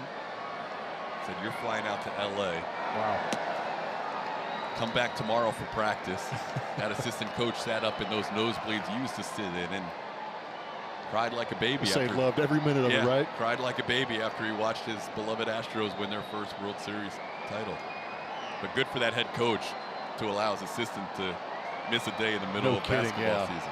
No, for a team to go to the World Series is unique enough, and you really got to take advantage of those moments if you do have the opportunity. And that's why that coach made a great move allowing that guy to go. And so many stories like that of people that had to be there. I remember we were juggling whether we were going to come out here or not, and then we all ended up at various points of the World Series out here at one time or another. And memories for a lifetime. It's probably pretty cool for a California kid like JD playing here tonight too. Well, it was having watched games here and watching, you know, Ron Say, Bill Russell, Davey Lopes, and some of these guys. And this goes for any guy that's watched Major League Baseball at a particular stadium and had a chance to go play in it. It was almost a second calling up for me when I got to play here at Dodger Stadium, just because I grew up about a half an hour east of here, and my family, my friends, that was really the first opportunity the family and friends got to see me in a big league uniform on the big league stage, and it turned out to be a pretty memorable one. We'll see if JD extends this at bat so we can get into more details, but what a great moment it was for you. 2 outs, full count. Well, JD calls time here. What was the result? Well, I left 50 tickets, and there were 50 of my family, the closest family and friends, in that second deck. And Chan-Ho Park was on the mound, 2-1 fastball down, and I hit it into the right field bleachers, and I could not believe what had just happened, because the place went silent except for about 50 people in that second deck that just absolutely lost their minds. So there were some points early on in my career I would have been just happy finishing it right there, but I was still blessed enough to play longer. Ground ball, nice stop by Turner. His throw on the money. Justin Turner retires the opposing third baseman for the final out of the 5th inning.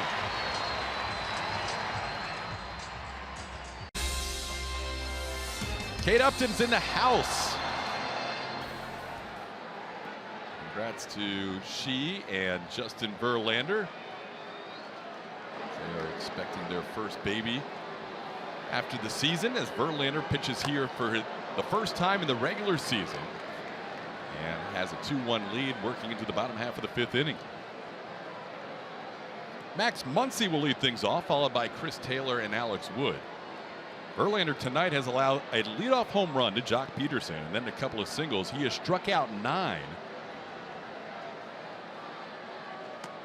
Verlander not only moving up the all-time career mark in the strikeout list, but on this season's chart, he has passed his teammate Garrett Cole tonight, and also Trevor Bauer, a couple of UCLA guys.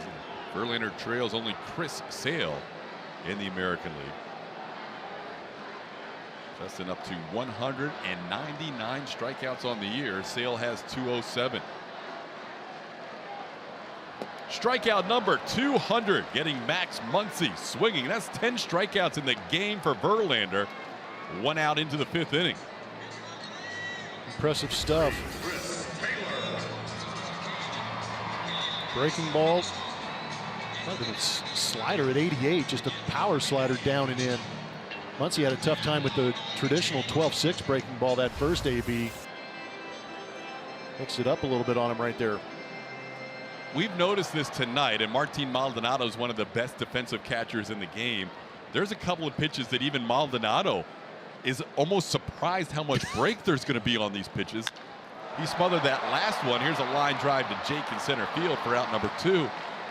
He's been able to catch everything, but there's a couple where he's like, okay, this is what Justin Verlander's all about. No, you're right, because it was in between that 4th and 5th inning that I kind of leaned over to you. It's like, did you see how Maldonado caught that strikeout of Matt Kemp?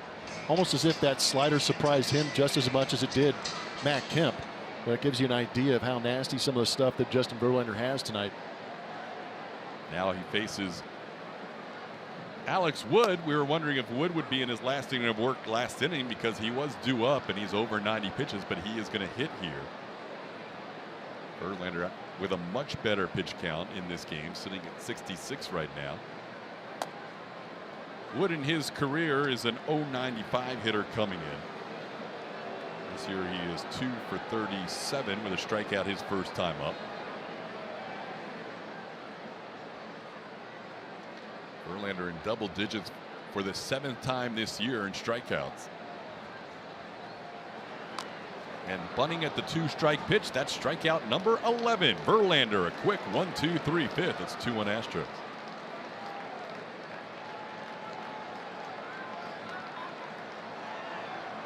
Who am I? Seventh heaven. Yes, he McCann. Trending up. Seventh heaven. Yes, he McCann. Trending up. If you have a guess or you know the answer, you can send it along to @ATT Sportsnet SW. Hey, the new look for one Alex Bregman. How about you? What do you think? I don't know. You know what? It all depends on the hits. If that hair produces, it stays. But we've seen the issues with the mustache. What was the impetus for you when you changed hair color? I was trying to distract everybody from my lack of talent. Like, who is that knucklehead? No, it was more of just for fun. It was my way of engaging with the fans. The fans had a lot of fun with it. There's a lot of pictures floating around, but photo day was always a unique opportunity to go out there and take a picture with the crazy-haired guy, and that was me. I eventually grew out of it, but I enjoyed it when I did it. We've talked about this kid's confidence from the time he had a struggle in his first go-around in the major leagues. When you're going this well and you change your hair color, gutsy. That's confidence. Yeah, because a lot of times my hair color changes were due to offers. It's a different look for Alex Bregman. He was excited to return here to Dodger Stadium. Tricked a lot of managers into keeping me on the ball club too. Kept looking for the blonde-haired guy and I'd have blue or something. Here's Marwin Gonzalez leading off the 6th inning. The Dodgers start this inning with bullpen action going. We mentioned Wood is not a guy that typically throws many more than 100 pitches, and he starts the inning with 96. Marwin has flied to right and flied to center. We mentioned the Dodgers playing a 4-game series with Milwaukee without a day off in between it, an extra inning game a couple of nights ago. So they may be looking for Wood to pick up an extra out or two that their bullpen doesn't need to cover. Looks like Daniel Hudson out there in that Dodgers bullpen getting loose. Last year in the World Series, the two teams combined with 65 2/3 innings from their starters and 63 from their relievers. So almost the exact same amount from the bullpen as the starters in that World Series as Marwin goes down swinging. That's strikeout number 4 for Wood. A lot of that's because of those couple extra inning games. It was unbelievable.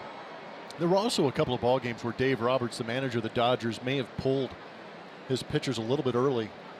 They're a highly analytic team. They felt getting 2 times through the order was enough, and they went to the bullpen, and it backfired a couple of times.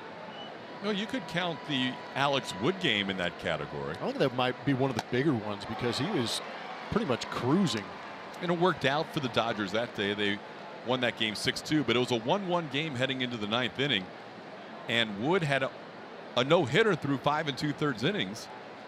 Allows the solo home run to George Springer, and he was out of the game. And that was it. And then the bullpen was able to shut it down from that point forward. And Martin Maldonado is hit with a pitch. An 0-1 pitch gets Maldonado, who's now been on base for the 2nd time tonight. 2019 season tickets are on sale now. Fans who purchase season tickets now enjoy immediate benefits, including guaranteed 2018 postseason priority access.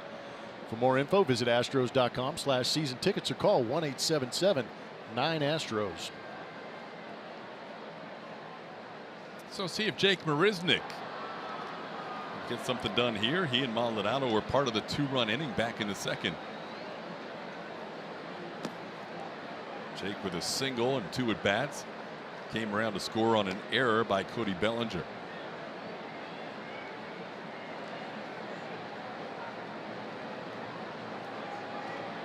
I've seen Jake push bunt or try to.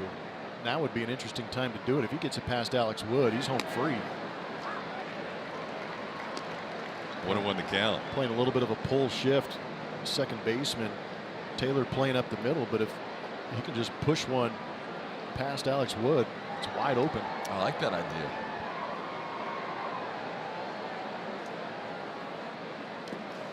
That one's down and in. Almost clips Jake's foot. Wood has hit 2 batters in this game. Alex Bregman in the 5th, and now Martin Maldonado in this inning. He had only 3 hit batters coming into this game. in 117 in the third innings, leading the Dodgers in innings pitched and starts this season. Ball towards short. Machado to second for a run, and Jake is retired on the double play ground out. Dodgers able to make a quick turn to get through the sixth.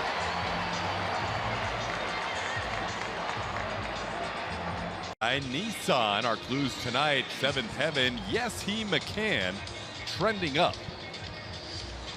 If you guess, Charlie Morton, World Series Game 7 winner, third round pick by the Braves in 2002. McCann was the second round pick. And how about that record since joining the Astros last year, 26-9. Charlie Morton. Tonight's name that Astro. After Game 7, he earned the right to be called CFM. Julia, what do you have for us on Charlie? It was a lot of fun to talk to Charlie about Game 7 and that final out because he likes to explain everything in full detail. So he was the guy to ask, and he took me through just every out of that inning thinking, is this for real? Is this really the third out? He wanted to make absolutely sure. And then he saw the play being made. He said it felt a little bit like it was in slow motion, and then he turned towards home plate looking to hug Brian McCann. However, McCann was, of course, covering first base, so he wasn't there. So Charlie had to make the adjustment, and about that time is when he was being grabbed and pulled and hugged on by all of his teammates. It was all happening very fast for Charlie, but a moment he won't forget. And then, of course, he said, you know, he remembers vividly his family coming onto the field and being able to share that moment with them. Such a big deal to Charlie, who's such a big part of the Astros history now. Yeah, I love that moment, watching Brian McCann leap into his arms. McCann would say afterwards he did not have any more innings left in that season. He said if that game somehow went to extra innings, he did not know if he could go any further. Brian McCann is one of the more entertaining conversations, and he's been around for a very long time. But that was probably one of the better ones when you catch him when you caught him after that World Series and just started talking to him, and he kind of broke down and just said, yeah, that was it. He goes, all the energy I had left was to jump into the arms of Charlie Morton. McCann caught every inning of that World Series for the Astros and started all but one of the postseason games for Houston. Started 6 of the 7 against the Yankees and all 4 against the Red Sox. Only time he was taken out of the World Series at any point was for a pinch runner in the 10th inning of Game 5, and the Astros didn't have to catch any more innings after Alex Bregman's walk-off. 1-2 the count to Jock Peterson as we start the bottom half of the 6th inning, with Verlander facing the top of the order for the 3rd time. Peterson accounting for the Dodgers' run with his 5th leadoff home run of the season and the 8th of his career. A little tapper in front of the plate. Maldonado out quickly, makes a strong throw to first, and there's one away. It's a nice play by Martin. That is a BB that he threw to Yuli Gurriel. Yuli still shaking his head after catching that throw. Well, he comes charging out, loses the mask, and then makes sure that he picks that baseball up and throws a dart to first base. One thing we know that the Machete has is a very good arm. Strongest arm in the American League. 2nd in the major leagues. How about Verlander's pitch breakdown tonight? He's been aggressive with that fastball, 52 of them. And I feel like every slider and curveball he's gone to has been for a swing and miss, except for that last one just kind of nubbed out in front of home plate. And there's a guy with an idea. It's one thing to go out there and have that game plan. It's another thing to go out there and execute. And that's exactly what Justin is doing, is executing perfectly. That is fastball number 53. On the 53 fastballs, 11 swinging strikes on the fastball. 12 called strikes. And then another dozen foul balls. And you talked about the Dodgers' take percentage. One of the higher ones in all of baseball, if not the highest. But yeah, it is the highest. It is the highest. So probably the reason he's throwing that fastball is to get ahead early. And not great swings on the fastball, even in hitters' counts tonight. I feel like we've seen a little more consistent velocity, too. A lot of pitches around that 97-mile-an-hour range. That one bounces. It's 2-1. Verlander with 11 strikeouts tonight. Has struck out the side in the 2nd, picked up 3 more strikeouts in the 4th. He's averaging 96 miles an hour on that fastball. Topped out at 98.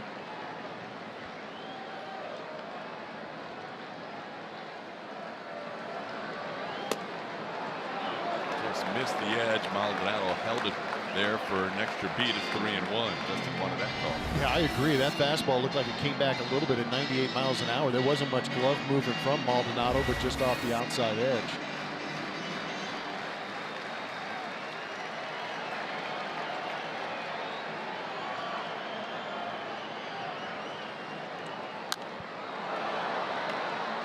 Another at 98.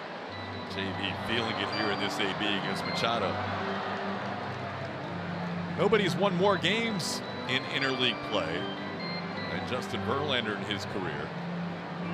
Winning percentage of .842 is also the best.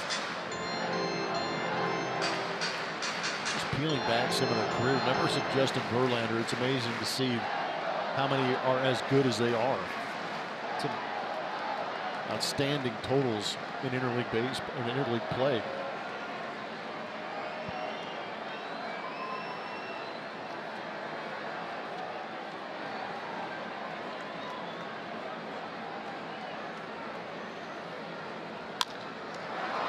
Verlander, another nice play on the comeback here by Machado. He's retired Manny the last 2 times on ground balls back to the mound, and there's 2 away in the 6th. Check out the exciting events happening at Minute Maid Park this month. The August calendar includes Legends Weekend, a Springer throwback rainbow jersey giveaway, and a Carlos Beltran 2004 playoff bobblehead giveaway. Visit astros.com/promotions for tickets and info.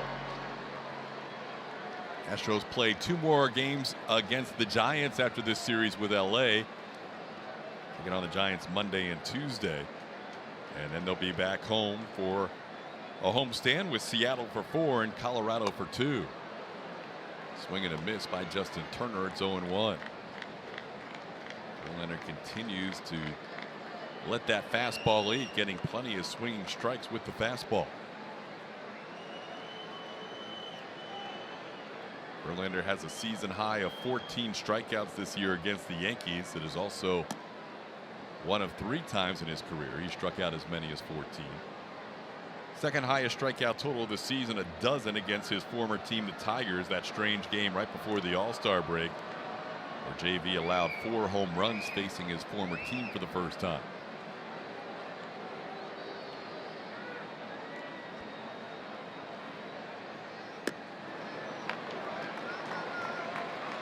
Two and 1 the count. Turner has struck out twice. Talking about the fastball usage tonight for Justin Verlander. Justin Turner has not seen anything other than a fastball.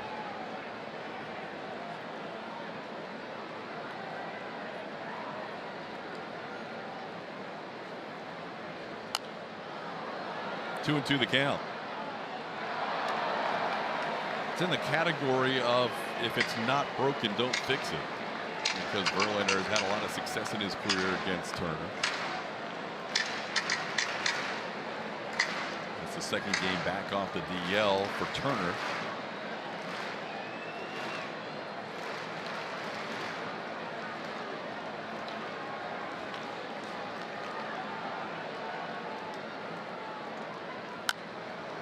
Stays alive on the foul ball. Verlander consistently in the 98 range this inning. That's nothing new either. Verlander with 83 pitches now. He's never been one guy that loses velocity as the game goes along. If anything, we see him increase his velocity in his last few innings.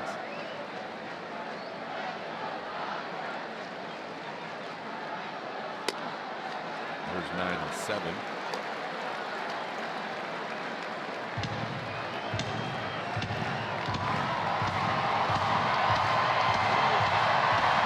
His 80th pitch of his starts in his career. The average mile an hour on his fastball is higher than the overall average for all of his pitches.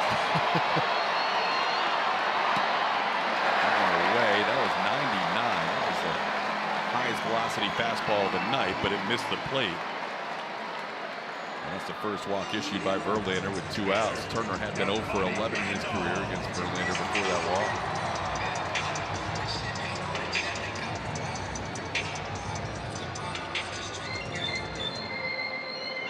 Here's Yasmani Grandal. Like Turner, he has struck out his first 2 times up.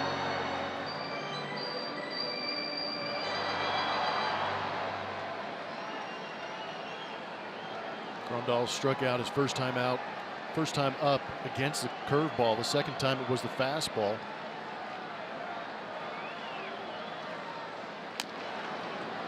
There's a called strike.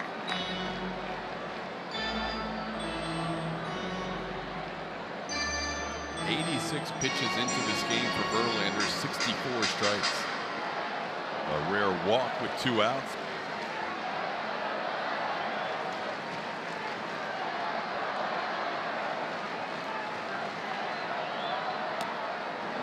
Grandal down in the count 0-2.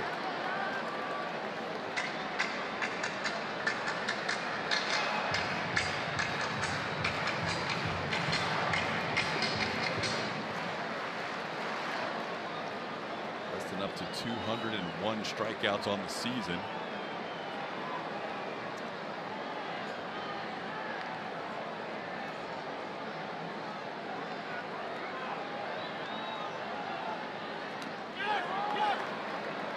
Oh, swing, it's 1-2. One of 3 major league pitchers at the 200 or more strikeout total for the year. I mentioned Chris Sale earlier, leads the AL at 207, and Max Scherzer leads all of baseball at 210.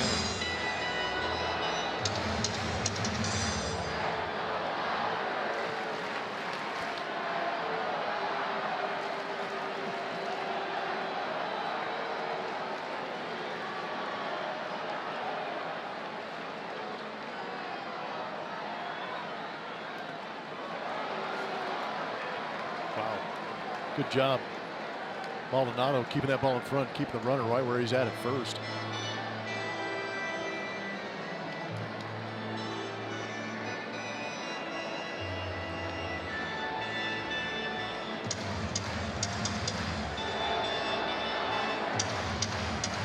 And with those 89 pitches, I really don't feel that there's really been a high stress inning yet for Justin Verlander.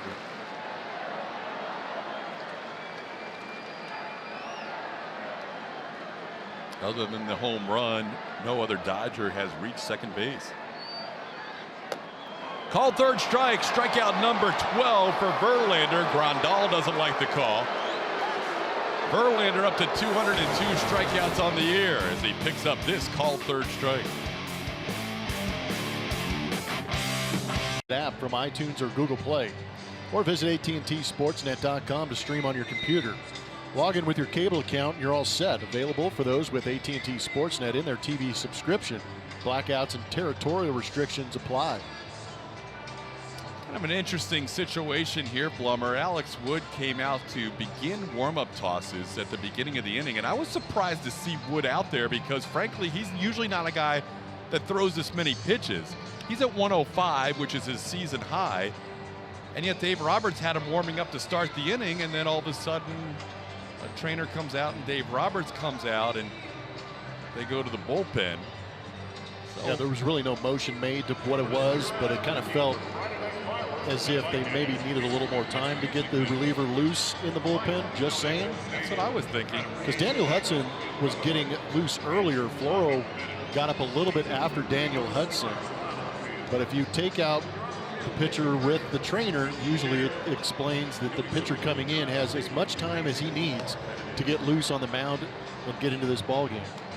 I mean, it's one of those that you have to take the Dodgers' word for it, but A.J. Hinch was on the top step of the dugout when that happened. And 105 pitches in, Alex Wood throws the most pitches of his season, and he gives way here in the 7th inning to the right-hander Dylan Floro. This will be his 34th game, 46 innings in those 33 appearances between Cincinnati and L.A. Whip is, it's okay, 1.24, 37 strikeouts. The opponent batting average at 247. Throws 93 miles an hour, has a changeup and a slider. Not a high strikeout guy, pitches to contact. Alex Wood allows 4 hits and 2 runs. One of those 2 runs will be earned. He walked 3, but all the walks came in the first couple of innings. He did hit a couple batters after that. And he struck out 4. Here's Alex Wood warming up for the 6th inning. Stretching his left leg a little bit. Warm night, high pitch count. They give out Oscars in this city. Just saying. So Justin Verlander will bat against the new pitcher Dylan Floro as we start the 7th. Verlander hit a ground ball his last time up, also tried to bunt his first time up and struck out. Justin took as much BP as any of the starting 5 in the rotation leading into this National League contest. We're only privy to what we see on the field in terms of batting practice, so we're not sure how much guys worked underneath in the cage, but of the guys that hit on the field in the starting rotation, Verlander took the most hacks and McCullers was next. I'm guessing Charlie Morton did not hit underneath very often. 1-0 pitch is a ball. It's 2-0. Yeah, you're probably right about that. Charlie's not one of those guys that's going to go over and fight you for a bat out of the bat rack. AJ telling Charlie in that Game 7 of the World Series, you may step in the batter's box, but do not swing. And Charlie said, but then I'll strike out. And AJ said, that's okay. Yeah, I want you to get strikeouts of the other team. That's why you're not swinging. The best part about that is, as AJ retold the story, Verlander pops one up. He said Charlie then walked by him after he struck out and said, see, I told you. Verlander pops up for the first out of the 7th inning. No Player Does More is presented by HEB, and no player did more in the 2017 World Series than George Springer. Some phenomenal numbers, and remember, he really didn't start playing until Game 2. 5 home runs in the OPS, 1471. Just wreaking havoc on Dodger pitching. More total bases, more extra base hits than anybody in the history of the game in the World Series. A well-deserved World Series MVP for a guy that A.J. Hinch was asked whether or not he should be moved down in the lineup prior to Game 2. A.J.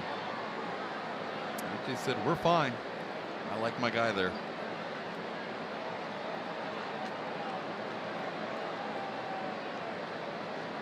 Oh, and 1 to count to Springer.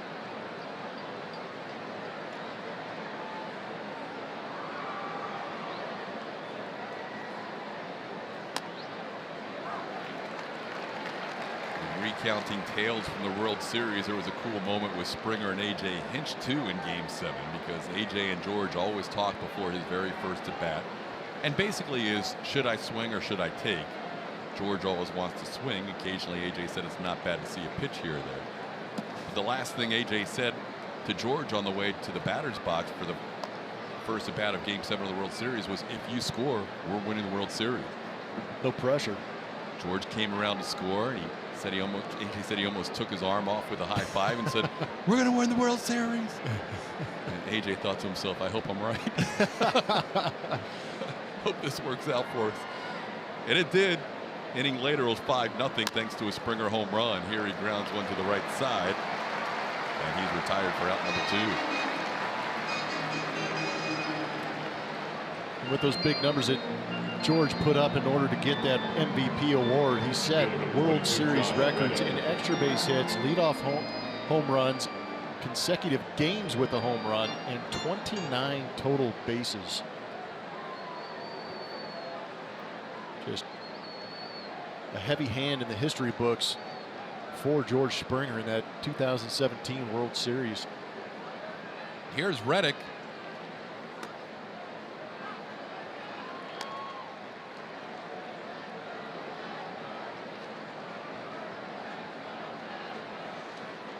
Reddick has walked, officially 0 for 2.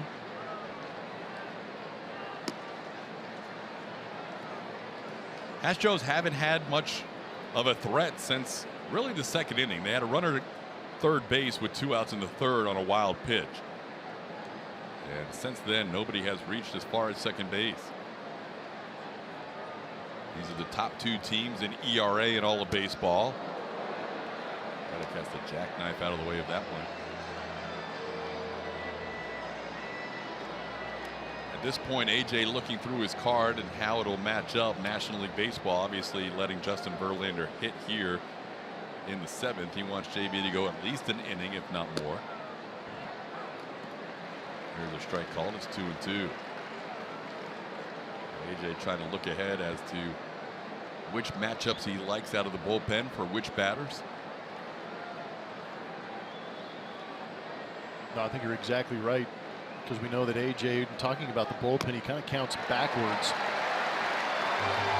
Plural able to come in and pick up a 1-2-3 7th, getting Josh Reddick swinging for the final out.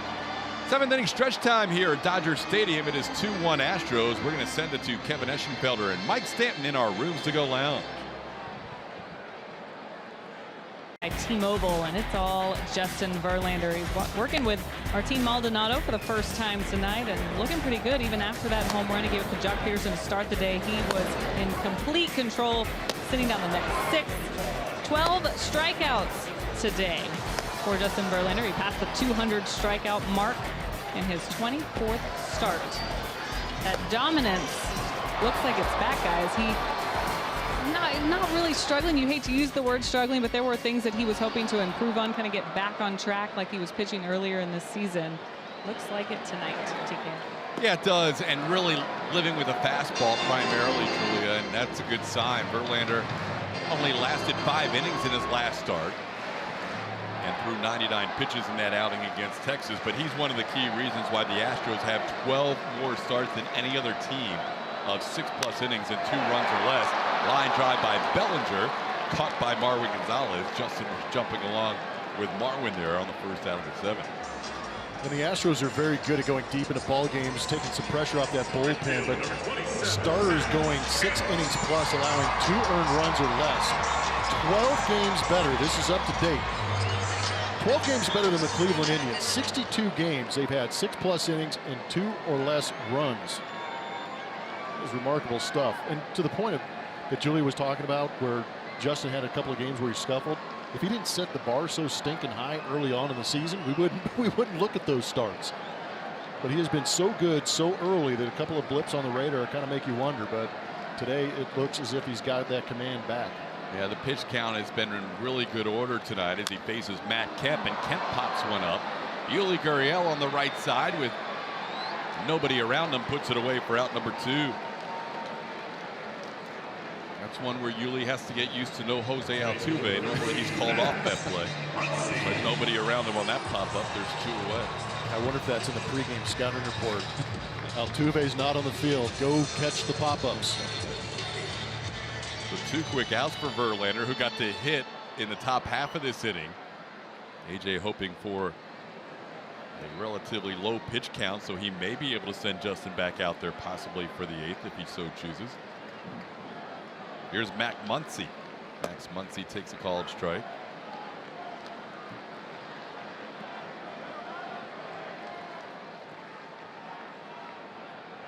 In the 2 World Series starts, Game 2 and Game 6, Verlander allowing 2 hits and then 3 hits in 6 innings of work. Trying to get through the 7th tonight in his first regular season start at Dodger Stadium. Very good pitch count with his 95th delivery as a breaking ball. That's one of those pitches we're talking about with Maldonado. He's like, how are you doing this? He's anticipating break, but not enough. Maldonado set up down and away. That ball jumps and just drops out of the sky. It's amazed that I'm amazed he's caught all these. Yeah. Some of his reactions, he is reacting so late, yet he's still been able to catch them all. Well, it's interesting to me. It looks like they got crossed up, but at the same time, he kind of patted his chest like, that was my fault, and Justin Verlander didn't, holler at him or anything like that. That's a pretty pitch on the outside corner. Muncy doesn't like it. It's 1-2.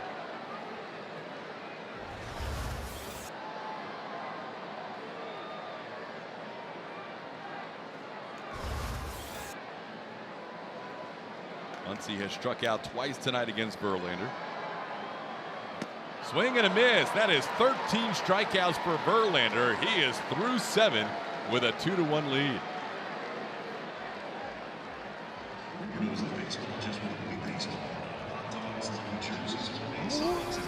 Every out-of-market regular season game, plus a free subscription to At Bat Premium for $59.99.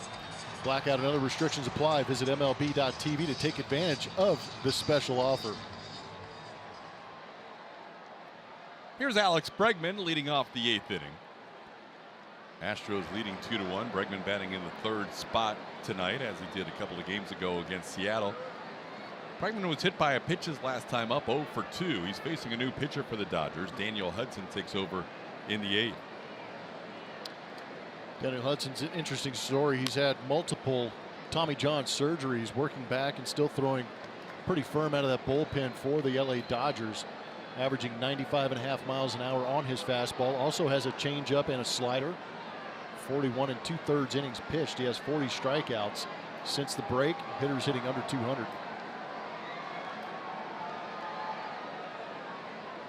Bregman, Yuli Gurriel, J.D. Davis. Astros with 2 runs on 4 hits. Dodgers 1 run on 3 hits. We figured this would be a pitcher's series, even though the Dodgers came in off a 21-run game last night.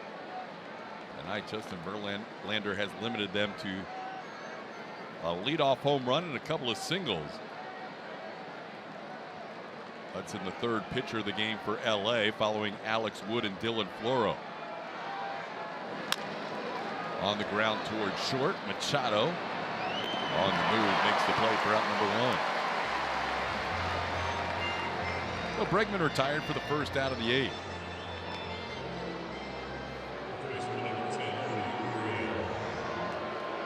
Yuli Gurriel 1 for 3 tonight. Defensively for the Dodgers, they moved the pitcher into Max Muncy's spot. Muncy was the last out of the 7th. So Brian Dozier, the newly acquired second baseman from the Twins, enters the game. That pushes Chris Taylor to center. Cody Bellinger from center to first as Muncy leaves the game.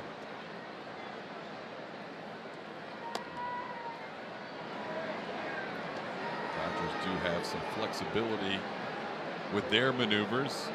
A.J. Hinch often uses Marwin Gonzalez for their flexibility, but Taylor able to play a bunch of different positions. Bellinger moving from center field to first base. On the ground toward short, Machado is there. Manny makes the play for out number 2. Bill Hudson, a couple of ground ball outs. The Astros do not have a hit in this game since a J.D. Davis single between 3rd and short back in the 3rd inning. Davis batting here in the 8th with 2 outs and nobody on. A couple of hit batters in the mix since then, but no base hits.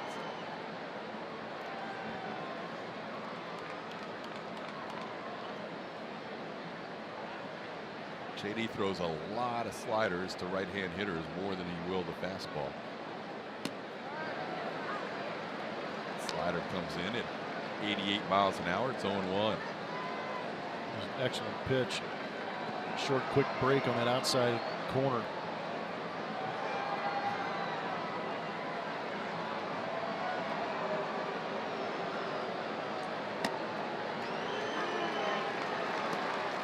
Hudson filling up the strike zone. It's 0-2.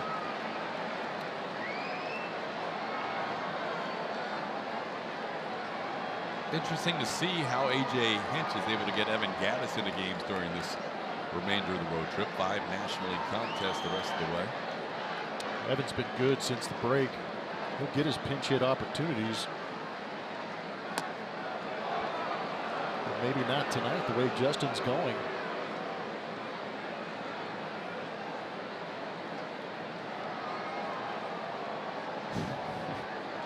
Good thing he's got that beard to keep him company.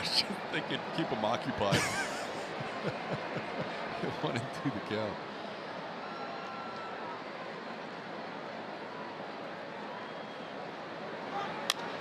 The other way, JD slices one into the crowd.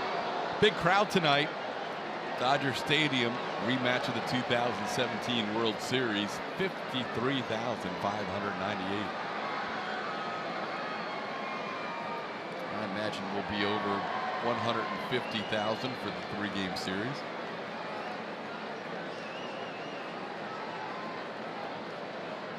These two teams did it in different ways last year. Both were kind of in cruise control at this point of the season last year.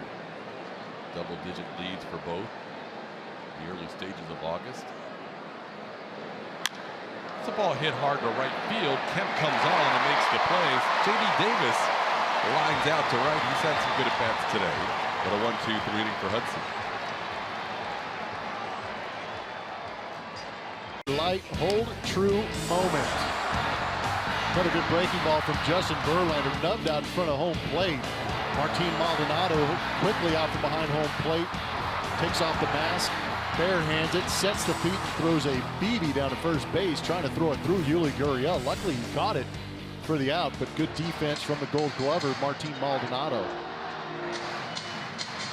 Maldonado has an arm, as mentioned earlier, the best arm of all American League catchers, average throw of 87.6 miles an hour. Make even Justin Verlander proud. Here's Chris Taylor leading off the bottom half of the 8th with a clean single into center field. Taylor in a 2-1 game on first base with nobody out in the 8th.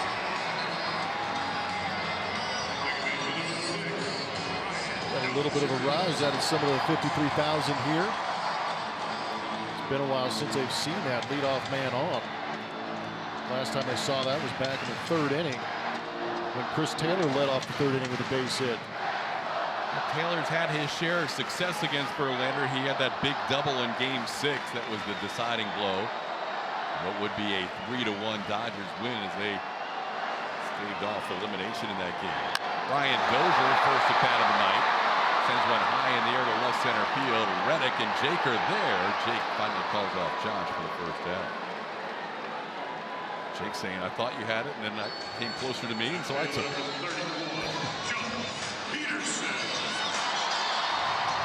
53,600 can make a lot of noise, so for the outfielders, they have to make exactly sure who's going to make the call in the catch. Here's Jock Peterson. Leadoff home run gave the Dodgers a 1-0 lead.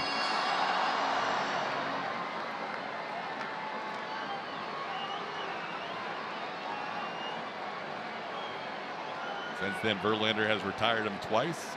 Fly ball to center field, a little tapper in front of the plate. Maldonado made that strong throw that we just showed you. Verlander checking Taylor first. Who's got it? Jake is screaming at Josh Reddick, getting these situations. So with 53,000 plus, it gets a little hard to hear at times, but he had both the arm and the voice going. Pulled a little Heisman on. Yeah, he did. Josh is going, hey man, I got range too. Pitch away to Peterson. It's 1-0.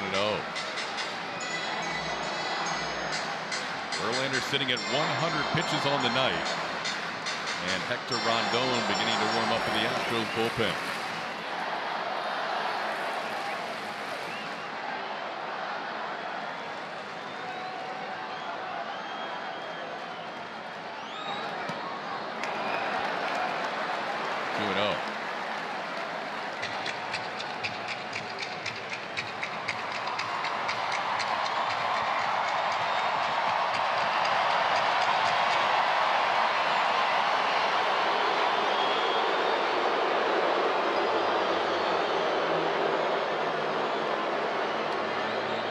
Tony Sipp and Hector Rondon getting loose. Now it's just Hector out there. I think Tony Sipp was getting loose in case they needed him for Jock Peterson.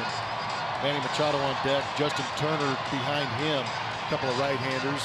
Might be what Doug White is going over. Just a last-minute scouting report on a couple of right-handed hitters in here.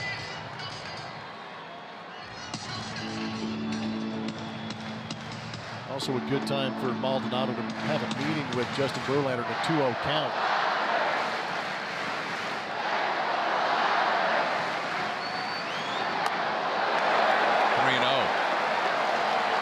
Verlander averages 102.7 pitches per game started. That is the 4th highest total in the major leagues. Trevor Bauer first, Max Scherzer second. Verlander's teammate Garrett Cole third. Should be an interesting pitch right here. 3-0. Jock already has a pretty good swing on Verlander to start this game. And a pretty large amount of fastballs out of that right arm. I'd be curious to see the challenge right here.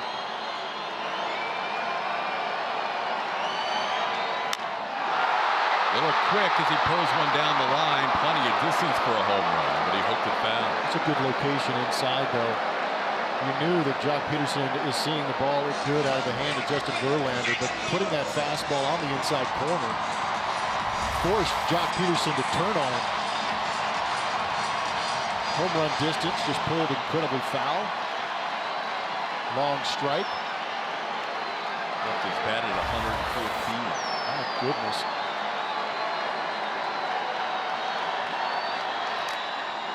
Fouled. It's 3-2. Crazy or not, you got to appreciate Justin Verlander just coming right after the young man with the fastball. A little bit of the old school mentality. I was just thinking the same thing. It's old school. My best against your best. Let's see what happens. Justin Verlander's idol growing up, Nolan Ryan, could be watching this game at home, and he appreciates that. That is a man who could challenge a lot of big league hitters and beat them too.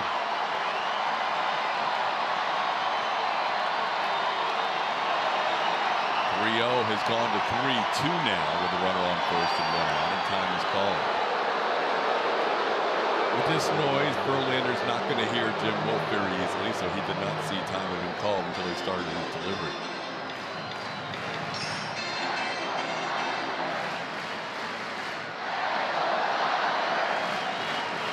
Hitters love calling timeout 3-2.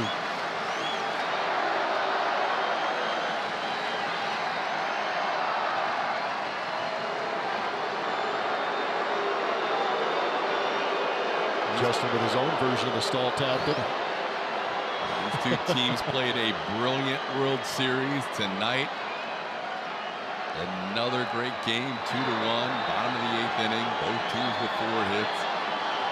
Verlander about to make his 105th pitch, and he and Maldonado will finally actually talk this one through.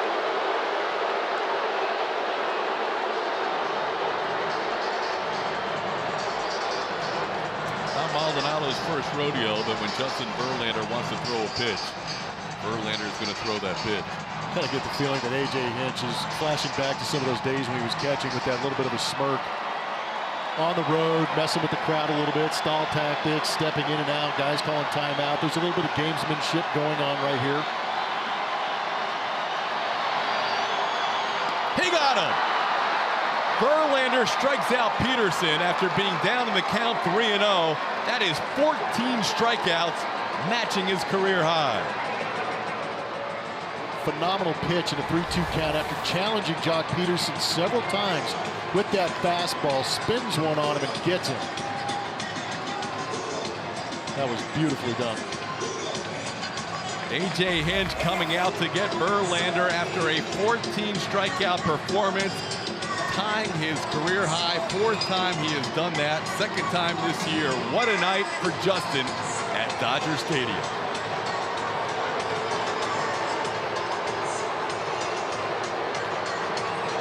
"14 strikeout in a big spot." It was a huge spot. Jock Peterson was starting to time up that fastball. He already had him in the book once. And with that in mind, Verlander had a conversation with Maldonado and just broke off a brilliant breaking ball in a key situation. I'll give him a little bit of leeway because he probably thought that was 3rd out and was walking off the field. But in the moment, that was a huge out. 7 2/3 innings, 4 hits, 14 strikeouts. He walked 1. And he gives way here to Hector Rondon with a runner on first base and 2 outs. Yuli Gurriel moves from 1st to 3rd. Tyler White comes into the game as part of a double switch. Rondon will bat in J.D. Davis' spot. White will bat in Verlander's spot. Manny Machado bats against Rondon. Rondon misses for ball 1. Rondon has faced these Dodgers plenty of times in his career, spending all those years with the Cubs.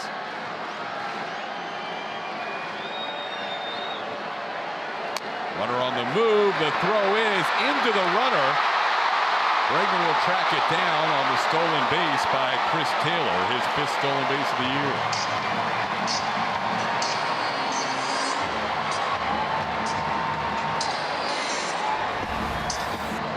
Chris Taylor taking a chance, got a great jump. Maldonado tried to throw from his knees. Marwin hanging in there. May have gotten a helmet to that left forearm wrist.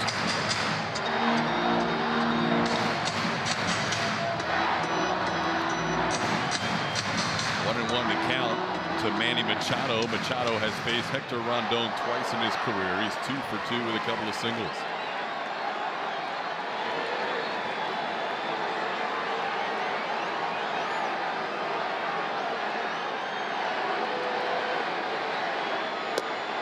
Try to hold it up, but it's 1-2.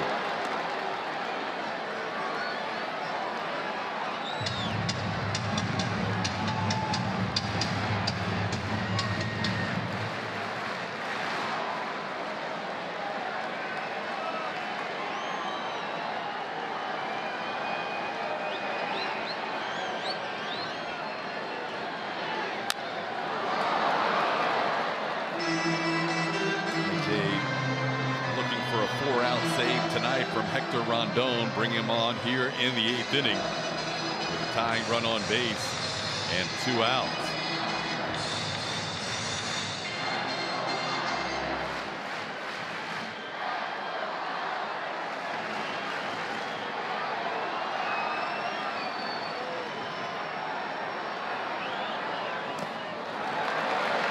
Smothered by Maldonado. It's 2-2.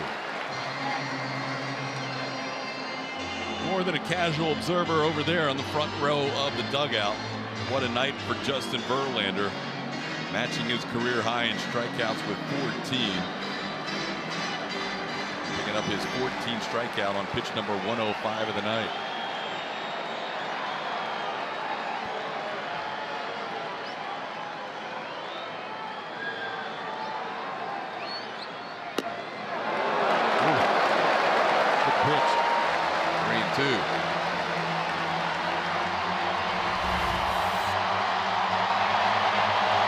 Down and away. That one just off the edge. Good take by Manny.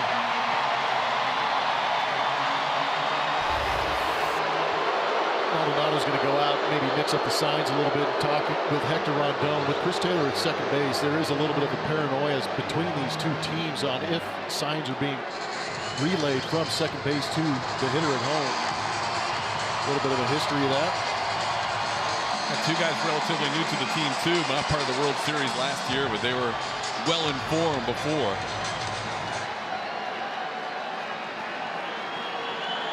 The 3-2 pitch coming to Manny Machado with 2 outs and a runner on second. Fly ball, playable, right field. George Springer is there, and he puts it away. The Astros will take a 2-1 lead into the 9th. What a night by Justin Verlander. As always, thank you for following. Thank you for voting. We asked you tonight which Dodger Stadium moment was the most important in the Astros World Series win. 40% votes for Marwin Gonzalez's home run in Game 2, 9th inning. 34% went to Charlie Morton. Charlie made a run out of there, and we're taking a look back. I know you two in the booth talked about that home run being really a turning point for the World Series. You must have been talking to A.J. Hinch, who said something very similar, just that no one was getting to that bullpen. They were so strong. The ability for this team's ability to get to him right there just really changed the mentality for this group. Big turning point. Big moment. Guys. No doubt about it, Julia. It was a 3-1 victory for the Dodgers here in LA in Game 1. Morrow pitched a shutout 9th, Jansen a shutout, Morrow a shutout 8th, and Jansen a shutout 9th for the save. And then before Marwin batted in the 9th, the Astros actually had scored a run that was charged to Morrow on an RBI single by Correa against Jansen in the 8th inning of Game 2, and that snapped a string of 23 consecutive scoreless innings from the Dodgers bullpen. They were invincible, or they felt invincible at that point of the postseason after mowing down the Cubs in 17 shutout innings, only allowing 4 hits in 17 innings as a bullpen. Yeah, there's a reason why Dave Roberts was going to that bullpen, and all of a sudden they met their match in the Houston Astros, and one swing of the bat really felt, you know, as much as it lifted the Astros dugout, it really shook that other dugout. It really shook that bullpen out there in left field, and we saw some of the issues later on in that series, especially Game 5. Game 5, they went to the bullpen after Kershaw could not hold a 4-0 lead, and then was given a 7-4 lead. Actually, Kenta Maeda who came out of the bullpen in that game, and he was greeted by a Jose Altuve 3-run home run. The Astros would tack on more. Brandon Morrow gave up the George Springer home run, and it was on from there. The Astros really would get to the bullpen numerous times in that World Series to claim their first title as Marwin grounds out slowly to second base. Marwin 0 for 4 tonight. Daniel Hudson in the second inning of work, pitching in the ninth for the Dodgers. I'll bring up Martin Maldonado. Martin's been on base twice. He has walked and been hit by a pitch. The Astros still do not have a hit since J.D. Davis one-out single back in the 3rd. Maldonado and Jake Marisnick scored on the base hit by George Springer back in the 2nd inning.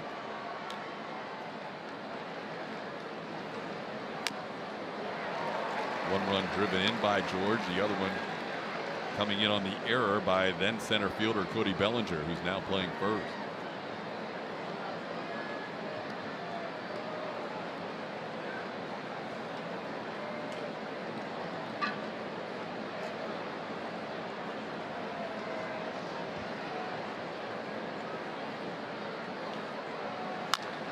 Maldonado sends one into center field. Chris Taylor will move to center from second base in this game, puts it away for out number 2. Join the Astros Saturday, September 29th for the annual Badges and Bases H-Town Rundown presented by Chenier. This family-friendly 5K and 10K benefits the Astros Foundation and the Houston Police Department. To register for either run, visit astros.com/run.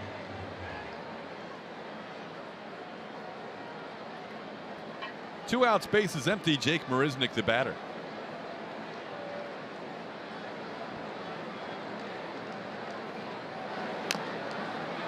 Didn't mean to, but a check swing foul ball caught on one hop by A.J. Hinch.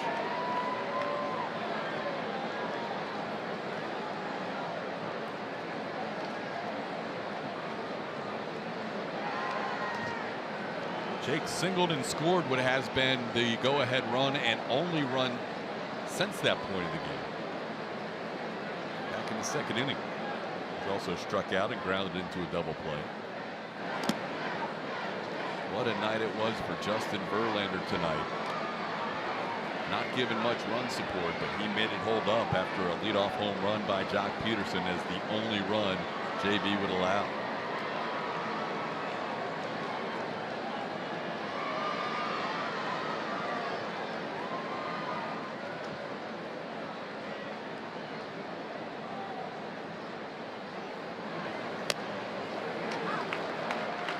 Hudson ahead 1-2.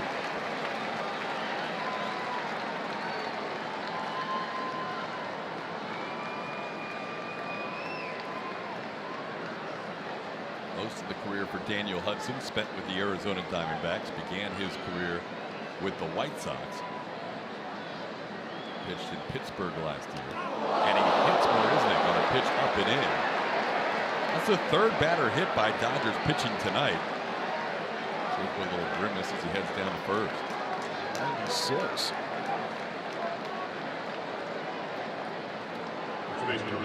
Hurts a little bit less when you've got a 2-strike count on you.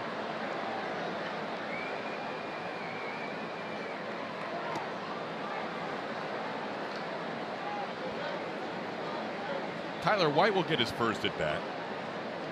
White came on as part of a double switch last inning, adding in Justin Verlander's spot. AJ knew he did not want to see Hector Rondon bat. Give Hector a chance for a 4-out save.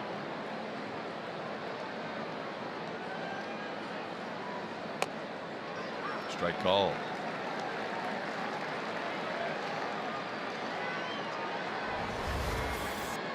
Let's see where it gets Jake. Just for full effect on our Mattress Firm Supermo. And that left shoulder. Ouch.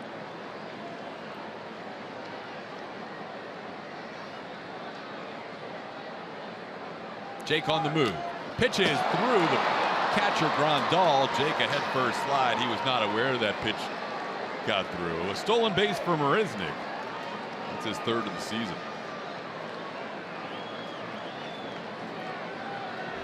Good time to run. Force the issue a little bit. If you make it, you're in scoring position. If he'd been running with his head up, it might have been an interesting play for Grandal. Full steam ahead for Jake Marisnik. They've even moved home plate up a little bit. It used to be real deep here.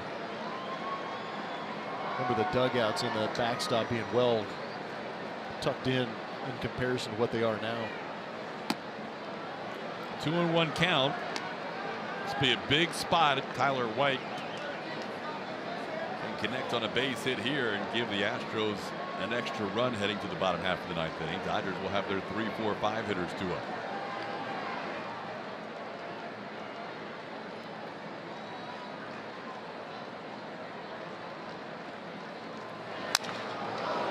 Short. Machado is there. And that'll do it for the Astros in the ninth. We head to the bottom half of the ninth. 2-1 Houston. Run on base. Peterson representing the go-ahead run, and he fell behind him 3-0. Fell behind 3-0, and you know he's going to challenge Jock, and he turned on it, hit that long strike. But I think this is the one right here. Fouling it straight back. Justin made the adjustment. Made a brilliant call and executed a brilliant curveball to get the swing and miss. A huge out in this ball game. That was Justin Verlander's 14th strikeout, much to the delight of Astro fans, tying a career high in strikeouts. Last time he struck out 14 was on the 1st of May against the New York Yankees. Jose Altuve with the hardest high five of all as Verlander made it back to the dugout, and now Hector Rondon facing the number 3 hitter Justin Turner, and the first pitch is a called strike. Turner stepped out of the box on the delivery. Umpire was moving around back there. But Jim Wolf called it a strike. Well, Justin Turner called timeout late, but the second base umpire, the crew chief Sam Holbrook, was moving. He was trying to figure out the positioning with the Astros shifting, and Marwin moving back and forth is really creating some issues right now. Nice to get a strike to start the inning. Yeah. That one misses the edge. It's 1-1. Keep an eye up the middle. Justin Turner recognizing that, but calling it way too late because Rondon already with that leg kick. Now the first base umpire, not the crew chief, DJ Rayburn, is telling Marwin not to move. I'm not sure if that's the umpire's place to make that call.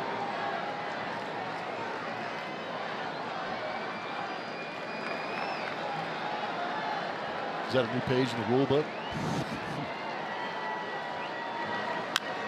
Into right field, Springer, playable, just towards the line, and that is 1 out in the bottom half of the ninth inning. A couple of fly balls to right since Hector Rondon has entered the game, getting Manny Machado and Justin Turner.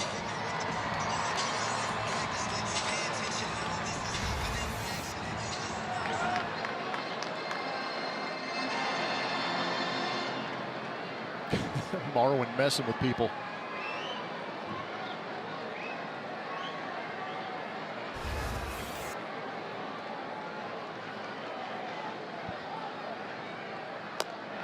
Randall takes one outside for ball 1.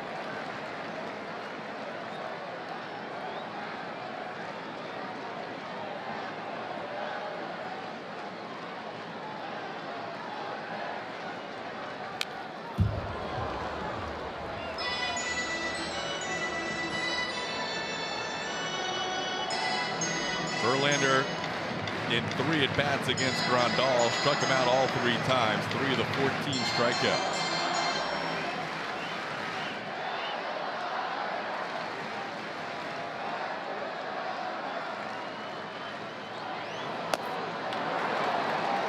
Rondon ahead 1-2.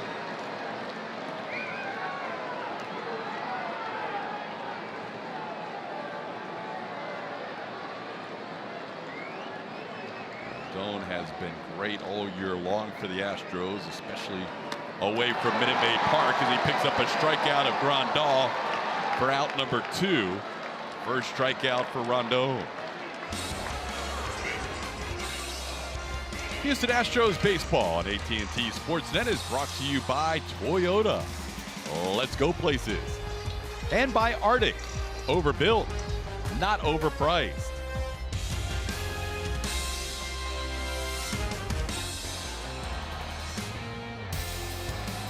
Two outs, base is empty. Rondon to face Cody Bellinger.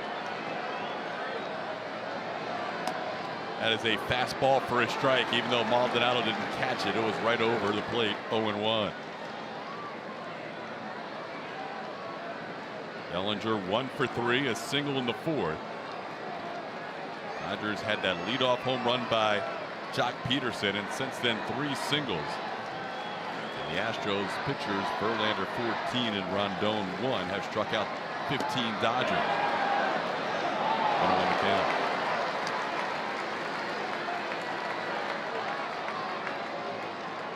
Peterson has faced Rondon twice. He has walked and also had a base hit. Said Bellinger checked his swing, but it caught part of the play. But I also thought he might have gone. More work to be done. There's a strike. Bellinger doesn't like it. It's 1-2, and now Rondon and the Astros 1 pitch away. It's a pretty healthy walk after a called strike. Maybe he had reason to. Astros fans here of the 53,600 standing.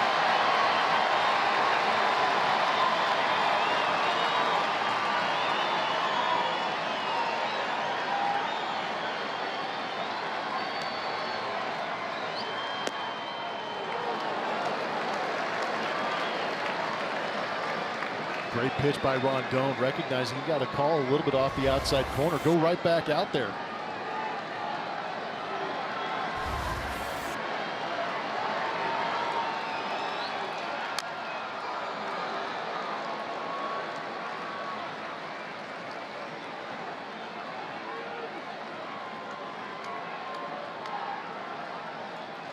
Of Rondon's 10 previous saves with the Astros, this one about as intense as it gets, going for a 4-out save, protecting a 1-run lead. Bellinger stays alive. Rondon may have overthrown that one, but Bellinger helped him out a little bit, and I think that's what Maldonado, when he was throwing that baseball back to Rondon, maybe imploring him to be a little bit better with that pitch.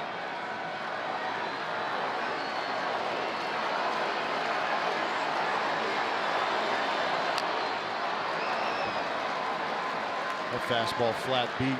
Bellinger with the emergency hack salvaged another pitch.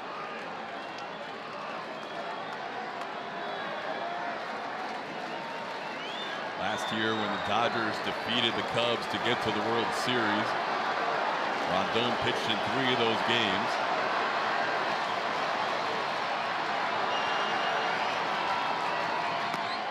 Called third strike, Astros win. Astros win it 2-1. Rondon strikes out Bellinger, looking to end it.